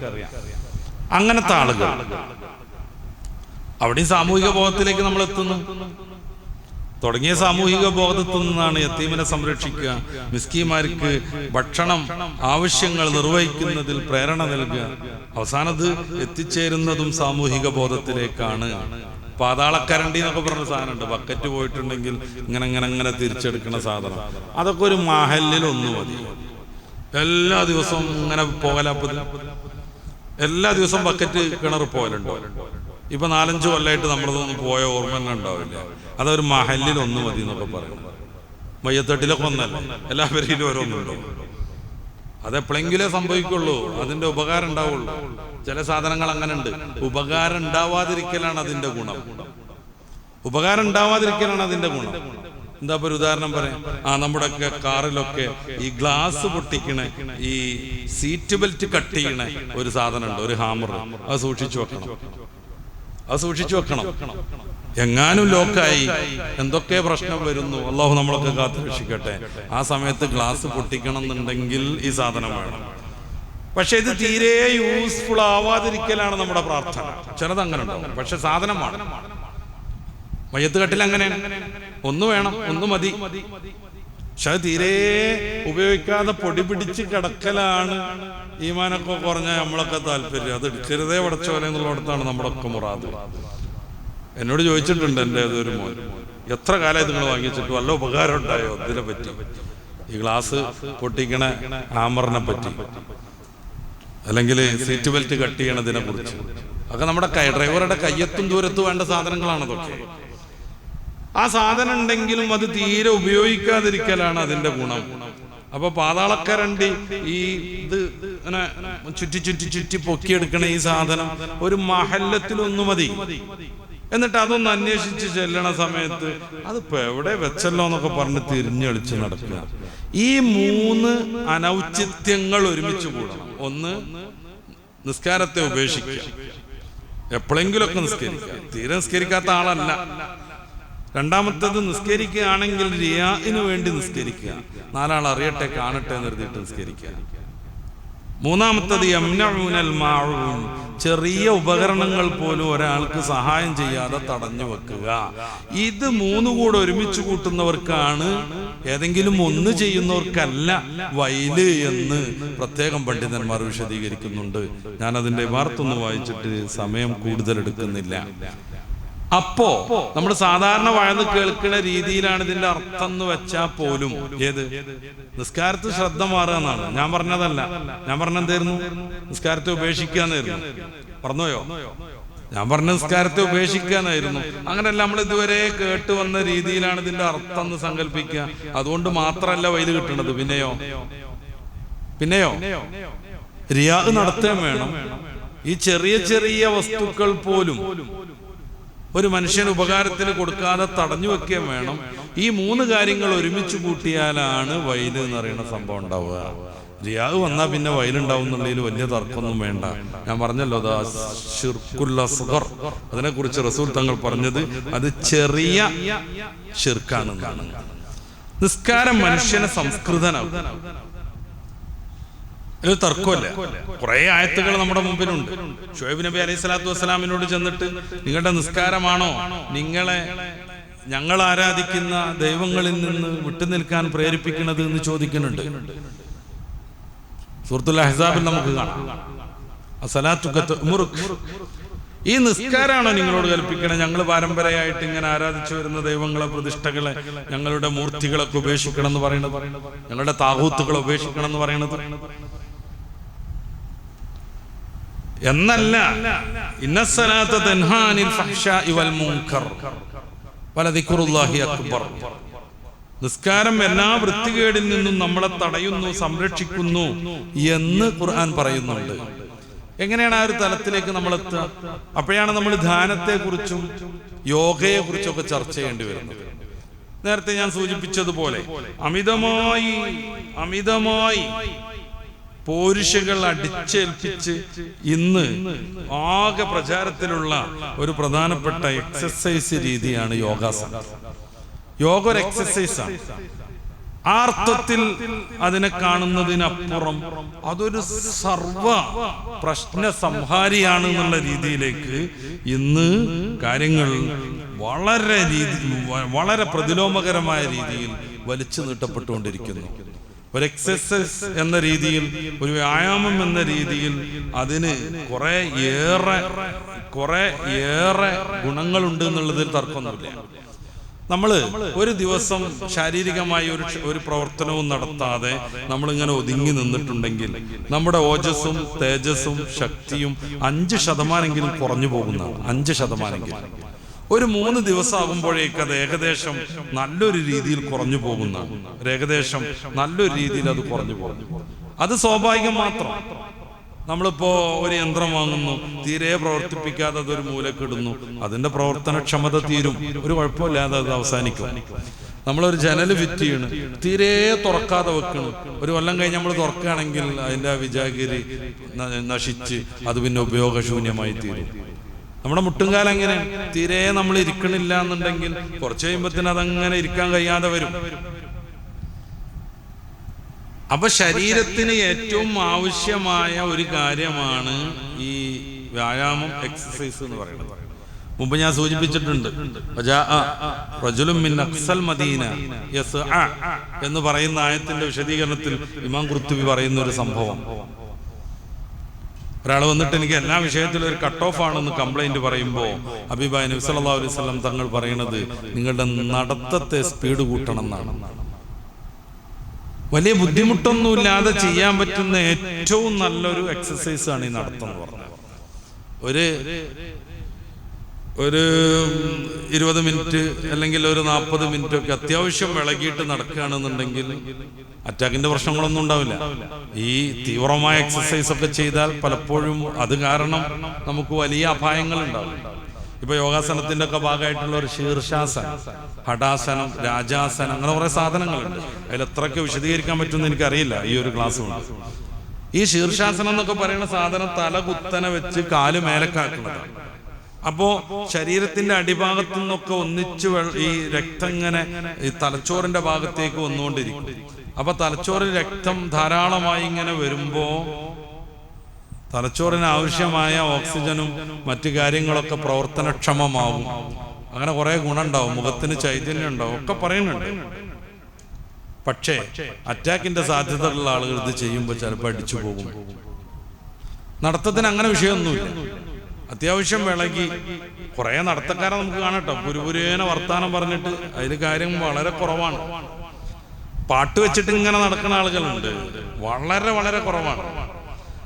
നമ്മൾ ഏതെങ്കിലും ഒരു കാര്യത്തിൽ ശ്രദ്ധിച്ച്, സത്യം പറഞ്ഞ മുഅ്മിനീങ്ങളൊക്കെയാണ്, നമുക്കൊരു 1000 വട്ടം ലാ ഇലാഹ ഇല്ലല്ലാഹ് ചൊല്ലി അതിലങ്ങനെ ശ്രദ്ധിച്ച് കുറച്ച് ചടുലമായിട്ട് എന്ന രീതിയിലല്ല, പതിയെ പതിയെ വർദ്ധിപ്പിച്ചു കൊണ്ടുവന്ന് ഇങ്ങനെ നടത്തുകയാണെങ്കിൽ ഏറ്റവും നല്ലൊരു എക്സസൈസ് ആണ് സ്വിമ്മിങ്, നീന്തൽ. നല്ലൊരു എക്സസൈസ്. അപ്പൊ ശരീരത്തിന് നല്ല രീതിയിൽ പ്രവർത്തിക്കണമെങ്കിൽ അതിന്റെ എല്ലാ ജോയിന്റുകളെയും ഇടക്കിടക്ക് നമ്മൾ ഇളക്കിക്കൊണ്ടിരിക്കണം. അത് യോഗാസനം കൊണ്ടായാലും വേണ്ടില്ല, കരാട്ടുണ്ടായാലും വേണ്ടില്ല, അല്ലെങ്കിൽ വേറെ ഏതെങ്കിലും കളരിമുറ കൊണ്ടായാൽ കുഴപ്പമില്ല, ഏതെങ്കിലും രീതിയിൽ നടന്നിട്ടോ സ്വിം ചെയ്തിട്ടോ എങ്ങനെ ആയാലും കുഴപ്പമില്ല. ഇതിനപ്പുറമുള്ള ഒരു തലത്തിലേക്ക് യോഗാസനത്തിനെ കൊണ്ടുപോകുമ്പോ അതുകൊണ്ട് കുറെ അനർത്ഥങ്ങളുണ്ട്. യോഗാസനത്തെ കുറിച്ചുള്ള ചില ആളുകളുടെ ഞാനീ പറഞ്ഞ പോലെയുള്ള ചില അമിതമായ വർണ്ണനകളിൽ 1-2 നമുക്ക് കേൾക്കാം. ലീലാ മേനോൻ എഴുതുക, മനസ്സിന് ശുഭാപ്തി വിശ്വാസവും മുന്നോട്ട് പോകാനുള്ള കഴിവും പ്രദാനം ചെയ്യുന്ന ഏകമാർഗം യോഗയാണ്. ഏകമാർഗം യോഗയാണ്. ക്യാൻസർ, ഹൃദ്രോഗം, രക്തസമ്മർദ്ദം, പ്രമേഹം, മാസ്തമ, ഉറക്കമില്ലായ്മ, വാദം, ലൈംഗിക പ്രശ്നങ്ങൾ, ടെൻഷൻ, തലവേദന, നടുവേദന, അമിതവണ്ണം, കുടവയർ. ഇവർക്ക് അത്രയ്ക്ക് ഓർമ്മ വന്നുള്ളൂ തോന്നുന്നു. കാല് വെച്ചുത്തുക, മുള്ളുത്തുക എന്നൊക്കെ പറയാത്തത് എന്തോ ഒരു ഭാഗ്യമാണെന്നാണ് നമുക്ക് തോന്നുന്നത്. അതൊക്കെ ഒരു രോഗമാണല്ലോ. കാല് വെച്ചുത്തുക, വണ്ടി വന്ന് വീഴുക, അതൊക്കെ ഒരു പ്രശ്നമാണ്. ഇതൊന്നും പറയാത്തത് എന്തോന്നറിയില്ല. എന്തായാലും അവർക്ക് ഓർമ്മ വന്ന കാര്യങ്ങളൊക്കെ അവർ പറഞ്ഞിട്ട് അതിൻ്റെ അവസാനം പറയുന്നത്, തുടങ്ങിയ രോഗങ്ങളിൽ നിന്ന് മോചനം നേടി സമ്പൂർണ്ണ ആരോഗ്യവും മനഃശാന്തിയും ആത്മവിശ്വാസവും കൈവരിച്ച് ജീവിത വിജയം നേടാൻ ഈ അമൂല്യ ഗ്രന്ഥം കൊണ്ട് കഴിയും. അമൂല്യ ഗ്രന്ഥം എന്ന് പറഞ്ഞാൽ യോഗാസനത്തിനെ കുറിച്ച് എഴുതിയൊരു പുസ്തകത്തിന്റെ ആമുഖത്തിലാണ്, അതായത് TG ചിദംബരം എന്ന് പറയുന്ന ആളെഴുതിയ യോഗാസനത്തിനെ കുറിച്ചുള്ള ഒരു പുസ്തകത്തിന്റെ ആമുഖത്തിലാണ് ഇവര് ഇതിങ്ങനെ എഴുതുന്നത്. ഇങ്ങനെ കുറെ സാധനം വരണ്ട്. നമ്മളെ കൈതപ്രം നമ്പൂതിരി ഏത് രോഗത്തിനും ഗുണകരമായ ഏറ്റവും നല്ല ആന്റിബയോട്ടിക്കാണ് യോഗ. എല്ലാ രോഗത്തിനൊന്നും ആന്റിബയോട്ടിക് കൊടുക്കാൻ പറ്റൂല. ഈ ബാക്ടീരിയയായിട്ട് ബന്ധപ്പെട്ട യോഗത്തിന് മാത്രമേ. ഡോക്ടർമാരൊക്കെയുള്ള ദാസിലാണ് ഞാൻ എന്ത് ചെയ്യണില്ല, എനിക്ക് ഇടപെടാൻ പറ്റാത്ത മേഖലയെ കുറിച്ച് വല്ലാതെ പറയണില്ല. ആന്റിബയോട്ടിക് എല്ലാത്തിനും കൊടുക്കാൻ പറ്റും. തള്ളാണ് ചിദംബരത്തിന്, സോറി, നമ്മുടെ കൈതപ്രത്തിന് പാട്ടും പാടിയിരിക്കുകയാണല്ലോ നല്ലത്. അച്ഛനെയാണ് എനിക്കിഷ്ടം എന്നൊക്കെ പറഞ്ഞിരിക്കണത് നല്ലതാണ്. പക്ഷെ അദ്ദേഹം പറയും എല്ലാ രോഗത്തിനുള്ള ആന്റിബയോട്ടിക്കാണിത്. എല്ലാ രോഗത്തിനും ആന്റിബയോട്ടിക് കൊടുക്കാൻ പറ്റില്ല. അപ്പോ യോഗാസനം എല്ലാത്തിനും പറ്റൂല എന്നപ്പോ മൂപ്പൻ അറിയാതെ പറയണത്. യോഗാസനത്തിന് ഒരു ഗുണമല്ല എന്ന് തെളിയിക്കലൊന്നുമല്ല എൻ്റെ ലക്ഷ്യം. ഞാൻ പറഞ്ഞല്ലോ, നമ്മുടെ ശരീരത്തിന് എക്സസൈസ് കിട്ടും വിധത്തിലുള്ള, വ്യായാമം കിട്ടും വിധത്തിലുള്ള ഏത് പ്രവൃത്തിയാണ് ആ കൂട്ടത്തിൽ ഒന്ന്. എന്നതിനപ്പുറം ക്യാൻസർ മുതൽ വെച്ചുത്തുണീന് വരെ ഇത് മരുന്നാണെന്ന് പറയുമ്പോൾ യോഗാഭ്യാസവും യോഗ ചികിത്സയും എന്ന് പറയുന്ന ആ ഒരു ഗ്രന്ഥത്തെ കുറിച്ചാണ് ഇവരൊക്കെ ഇത് പറഞ്ഞുകൊണ്ടിരിക്കുന്നത്. വിജയഭാസ്കരൻ എന്ന് പറയുന്ന ആളെ എഴുതുന്നത് മനുഷ്യനെ കുറ്റവാസനകളിൽ നിന്നും മോചിതനാക്കി നല്ല രീതിയിൽ ജീവിതം നയിക്കാൻ സഹായിക്കുന്ന ഏക ജീവിത ആശയം യോഗയാണ്. അതാണ് വിഷയം. യോഗാസനം ചെയ്തിട്ടുണ്ടെങ്കിൽ കുറ്റകൃത്യങ്ങളിൽ നിന്നൊക്കെ മാറുന്ന പറയണം. മനസ്സിന് നല്ല ഏകാഗ്രത വരികയാണെങ്കിൽ, മനസ്സിനെ കൺട്രോൾ ചെയ്യാൻ പറ്റുന്ന അവസ്ഥയിലേക്ക് ഇതുകൊണ്ട് മാറുകയാണെങ്കിൽ കുറ്റകർമ്മങ്ങളിൽ നിന്ന് വിട്ടുനിൽക്കാൻ പറ്റണം. കാരണം മനസ്സിന്റെ പ്രേരണ കൊണ്ടാണ് കുറ്റകർമ്മങ്ങൾ ഉണ്ടാവുന്നത്. ആ അർത്ഥത്തിൽ ഇതുകൊണ്ട് ഗുണങ്ങളുണ്ട് എന്ന് വന്നാൽ നമുക്കത് എതിർത്ത് തോൽപ്പിക്കേണ്ട കാര്യമൊന്നുമില്ല. പക്ഷെ അത് മാത്രമാണ് അതിന് പരിഹാരം എന്ന് പറഞ്ഞാൽ, ഏതാനും മനുഷ്യന്മാരുണ്ടാക്കിയ ഒരു കർമ്മം, ഒരു രീതിയാണിത്. അതിന്റെ മുന്നേ മനുഷ്യന്മാരുണ്ടായിരുന്നു ലോകത്ത്. അത് അംഗീകരിക്കാത്ത കോടാനക്കോടി മനുഷ്യന്മാർ, അത് അനുഷ്ഠിക്കാത്തവർ ഇപ്പോഴും ലോകത്ത് സുഗമമായി നടക്കുന്നുണ്ട്, ജീവിക്കുന്നുണ്ട്. അപ്പൊ ഇത് മാത്രമാണ് അതിന് പരിഹാരം എന്ന് പറയുമ്പോൾ അത് ഉൾക്കൊള്ളാൻ പറ്റാത്ത ഒരു ബ്ലണ്ടറായിട്ട് മാറുക. നമുക്കിതിന്റെ മതപരമായ വശങ്ങൾ ചർച്ച ചെയ്യാനുണ്ട്. ഹൈന്ദവ വൈദിക സാഹിത്യത്തിൽ അതൊക്കെ എങ്ങനെ വിശദീകരിക്കാൻ എനിക്കറിയില്ല. ഈ വേദം അംഗീകരിക്കുന്നവർക്കാണ്, അത് സംബന്ധമായ തിയറികൾക്കാണ് ഈ വൈദിക തിയറികൾ എന്നൊക്കെ പറയുന്നത്. വേദമായിട്ട് ബന്ധപ്പെട്ട ആസ്തികരും നാസ്തികരും ഉണ്ട്. ആസ്തികർ എന്ന് പറഞ്ഞു കഴിഞ്ഞാൽ ദൈവത്തെ അംഗീകരിക്കുന്നവരും, നാസ്തികർ എന്ന് പറഞ്ഞാൽ ദൈവത്തെ നിഷേധിക്കുന്നവരും എന്നല്ല നമ്മുടെ പുരാണതമമായ നമ്മുടെ ഇന്ത്യൻ ഫിലോസഫിയിലൊക്കെ ഉള്ളത്. നേരെ മറിച്ച് വേദങ്ങളുടെ പ്രാമാണിത്വം അംഗീകരിക്കുന്നവർ ആസ്തികരും, വേദത്തിന്റെ പ്രാമാണികതയെ നിഷേധിക്കുന്നവർ നാസ്തികരുമാണ്. അപ്പൊ വേദവുമായി ബന്ധപ്പെട്ട, ഉപനിഷത്തുക്കളുമായി ബന്ധപ്പെട്ട, ഇത് രണ്ടാണ് കേട്ടോ. വേദം അതിന്റെ സംഹിത എന്നാണ് അതേക്കുറിച്ച് പറയാം. പിന്നീട് ആരണ്യകം എന്ന് പറയുന്ന ഒരു സ്റ്റെപ്പ് പുസ്തകങ്ങളുണ്ട്. പിന്നെ ബ്രാഹ്മണങ്ങൾ എന്ന് പറയുന്ന ഒരു സ്റ്റെപ്പ് പുസ്തകമുണ്ട്. അത് കഴിഞ്ഞിട്ടാണ് 108 ഉപനിഷത്തുക്കൾ. അപ്പൊ ഈ വേദസാഹിത്യവുമായി ബന്ധപ്പെട്ട ദർശനങ്ങൾ ഏറ്റവും പ്രധാനപ്പെട്ടത് 6 ദർശനങ്ങൾ, ഷഡ്ദർശനങ്ങൾ എന്നത് അറിയപ്പെടുന്നു. അത് വിശദീകരിക്കാനൊന്നും നമുക്ക് സമയം പോരാ. അത് വിശദീകരിക്കണം എന്നുണ്ടെങ്കിൽ കുറെ പണിയാണ്. അതിന്റെ പ്രാഥമികമായ കുറെ വിജ്ഞാനങ്ങളില്ലാതെ അതിലേക്ക് നേരിട്ട് കയറാനും പറ്റില്ല. എന്തായാലും അതൊന്ന് കേട്ടിട്ട് നമുക്ക് യോഗാസനത്തിലേക്ക് പോകാം. സാഖ്യം, വൈശേഷികം, ന്യായം, യോഗം, പിന്നെ ഉത്തരമീമാംസ, പൂർവമീമാംസ. അതിനെ വേറെ രീതിയിൽ പ്രയോഗിക്കാറുണ്ട്, മീമാംസ എന്നും വേദാന്തം. ഈ വേദാന്തത്തിൽ പ്രധാനമായും 5 ദർശനങ്ങളുണ്ട്. ദ്വൈതം, അദ്വൈതം, വിശിഷ്ടാദ്വൈതം, ശുദ്ധാദ്വൈതം, ദ്വൈത്വാദ്വൈതം. ഇതിനൊക്കെ ദീർഘമായ ചർച്ചകളും വിശദീകരണങ്ങളും അങ്ങോട്ടും ഇങ്ങോട്ടുള്ള സംഘർഷങ്ങളും സംവാദങ്ങളും ഒക്കെ ഉണ്ട്. മാധ്വാചാര്യരാണ് ദ്വൈതം കണ്ടുപിടിച്ചത്. ശ്രീശങ്കരൻ, നമ്മുടെ കാലടി പറഞ്ഞ കേരളക്കാരനാണ് അദ്വൈതത്തിന്റെ ഉപജ്ഞാതാവ്. സത്യത്തിൽ അയാളല്ല, അയാളുടെ ഗുരുവാകുന്ന അയാളുടെ ഗുരുവിന്റെ ഗുരുവാണ് ഇത് സത്യത്തിൽ കണ്ടുപിടിച്ചത്. പിന്നെ അദ്ദേഹം പ്രസ്ഥാനത്രയം എന്ന് പറയുന്ന ദശോപനിഷത്തുക്കളും, പിന്നെ ഭഗവത്ഗീതയും, പിന്നെ ബദരായണ മഹർഷിയുടെ ബ്രഹ്മസൂത്രവും, ഇതിനെക്കുറിച്ചാണ് പ്രസ്ഥാനത്രയം എന്ന് പറയുന്നത്. ഇത് കൂട്ടിയിട്ട് ഇതിന് കുറെ വിശദീകരണങ്ങളും ഇതിന് ആധികാരികമായ കുറെ തെളിവുകളൊക്കെ ഉണ്ടാക്കി എന്നാണ് പറയുന്നത്. പക്ഷെ എപ്പോൾ അറിയപ്പെടൽ ശങ്കരാദ്വൈതം എന്നാണ്. ഇത് അവസാനത്തെ ഷഡ്ദർശനങ്ങളുടെ വകുപ്പുകളാണ്. നമ്മൾ ഷഡ്ദർശനങ്ങൾ പറഞ്ഞ കൂട്ടത്തിൽ പറഞ്ഞൊരു യോഗം എന്ന് പറയുന്ന സാധനമാണ്. അത് കണ്ടെത്തിയ മഹർഷിയാണ് പതഞ്ജലി. അതുകൊണ്ടാണ് പതഞ്ജലി യോഗ സെന്റർ എന്നൊക്കെ പലയിടത്തും നമ്മൾ ബോർഡ് കാണുന്നത്. അയാളിലേക്ക് നിസ്ബയായിട്ടാണ് ആ ബോർഡ്. ഈ പതഞ്ജലി കണ്ടെത്തിയ, മനസ്സിനെ ക്ലീനാക്കി ഏകാഗ്രമാക്കി ശരീരത്തിന് ആരോഗ്യം ഉണ്ടാക്കുന്ന ഒരു എക്സസൈസ് രീതിയാണ് യോഗാസനം. ഞാൻ പിന്നെയും ആവർത്തിക്കുന്നു, ശരീരത്തിന് ഗുണമുണ്ടാകുന്ന എക്സസൈസുകൾ ഏതും ചെയ്യാം, ദോഷം ഉണ്ടാകുന്നത് പറ്റൂല. ഞാൻ നേരത്തെ പറഞ്ഞ പോലെ ശീർഷാസനത്തിലേക്കൊക്കെ ഒന്നിച്ച് കയറാൻ പറ്റില്ല. ഞാൻ ഈയിടെ ഒരു മെഡിക്കൽ ജേർണലിൽ വായിച്ചു, അത് കൺഫേം ചെയ്തിട്ടില്ല, ചിലപ്പോൾ കുറെ കഴിഞ്ഞാൽ അങ്ങനെ തീരുമാനം വരുമായിരിക്കും. പല ആളുകളും ബാത്റൂമിൽ മരിക്കുന്ന റിപ്പോർട്ട്. ബാത്റൂമിൽ മരിച്ചു, കുളിക്കാൻ കയറി മരിച്ചു. എന്താ സംഭവം? ചൂടത്തുനിന്നൊക്കെ വന്നിട്ട് പെട്ടെന്ന് തലയ്ക്ക് വെള്ളം ഒഴിക്കുമ്പോൾ തല തണുത്തു പോകുന്നു, അതോടെ ശരീരത്തിന്റെ ഭാഗങ്ങളിൽ നിന്ന് ഒന്നിച്ച് രക്തം അങ്ങോട്ട് കയറുന്നു, അപ്പ അറ്റാക്ക് വരുന്നു. അങ്ങനെ മരിക്കാനാണ് സാധ്യത എന്ന് ഒരാളുടെ നിഗമനാണ്. എത്രമാത്രം ഇനി അത് പ്രൂവ് ചെയ്യപ്പെടും അതൊന്നും നമുക്കറിയില്ല. ചില നിഗമനങ്ങളൊക്കെ അങ്ങനെ ശരിയാവാറുണ്ട് അല്ലേ? അങ്ങനെയാണല്ലോ ഇപ്പോ ഈ കോവിഷീൽഡ് കമ്പനി സുപ്രീം കോടതി പോയിട്ട് അതുകൊണ്ട് വലിയ സൈഡ് എഫക്റ്റ് ഉണ്ടാവും എന്ന് പറയണത്, ബ്ലഡ് കട്ട പിടിക്കും എന്ന് പറയണത്. ബ്ലഡ് കട്ട പിടിച്ചിട്ടുണ്ടെങ്കിൽ സ്ട്രോക്ക് വരും. രക്തധമനികളിൽ, ഹൃദയമായിട്ട് ബന്ധപ്പെട്ട രക്തധമനികളിൽ ബ്ലഡ് കട്ട പിടിച്ചാൽ അറ്റാക്ക് വരും. പലരും നമ്മുടെ നാട്ടിലൊക്കെ പണ്ടേ പറഞ്ഞു വരുന്നുണ്ട്, ഈ കൊറോണ വാക്സിനേഷന് ശേഷം സൈലന്റ് അറ്റാക്കും അതേ പ്രകാരം ഈ സ്ട്രോക്കും കൂടി വരികയാണ്. അത് ഇതുവരെ ഒരു തെളിവിലേക്ക് എത്തിയിട്ടില്ലായിരുന്നു. പക്ഷെ ഈയിടെ അത് തെളിയിക്കപ്പെട്ട രീതിയിലായി. അള്ളാഹു നമ്മളൊക്കെ കാക്കട്ടെ. 1ഉം 2ഉം പിന്നെ ബൂസ്റ്റർ ഡോസും ഒക്കെ കുത്തിവെച്ചവരുണ്ടാവും ഇവിടെ, ഉഷാർ കൂടിയിട്ട്. ബൂസ്റ്റർ ഡോസ് ആ കാലത്ത് വായനയിൽ വായിച്ചിട്ടുണ്ട്. ഒരു ചങ്ങാതി 6 വട്ടം കുത്തിവെച്ചത്, ഊക്കുണ്ട്, ഉഷാറുണ്ട്. എന്നടിച്ചു പോയി നോക്കിയാൽ മതി. കമ്പനി സത്യവാങ്മൂലം നൽകിയതനുസരിച്ച് വലിയൊരു അപകടത്തിലേക്കാണ് നമ്മൾ എത്തിയത്. അത് ശരിയായി വരികയാണ്. അപകടം പറ്റിയ ഡ്രൈവർ ഇറങ്ങി ഓടുക എന്നുള്ളത് പൊതു രീതിയാണ്.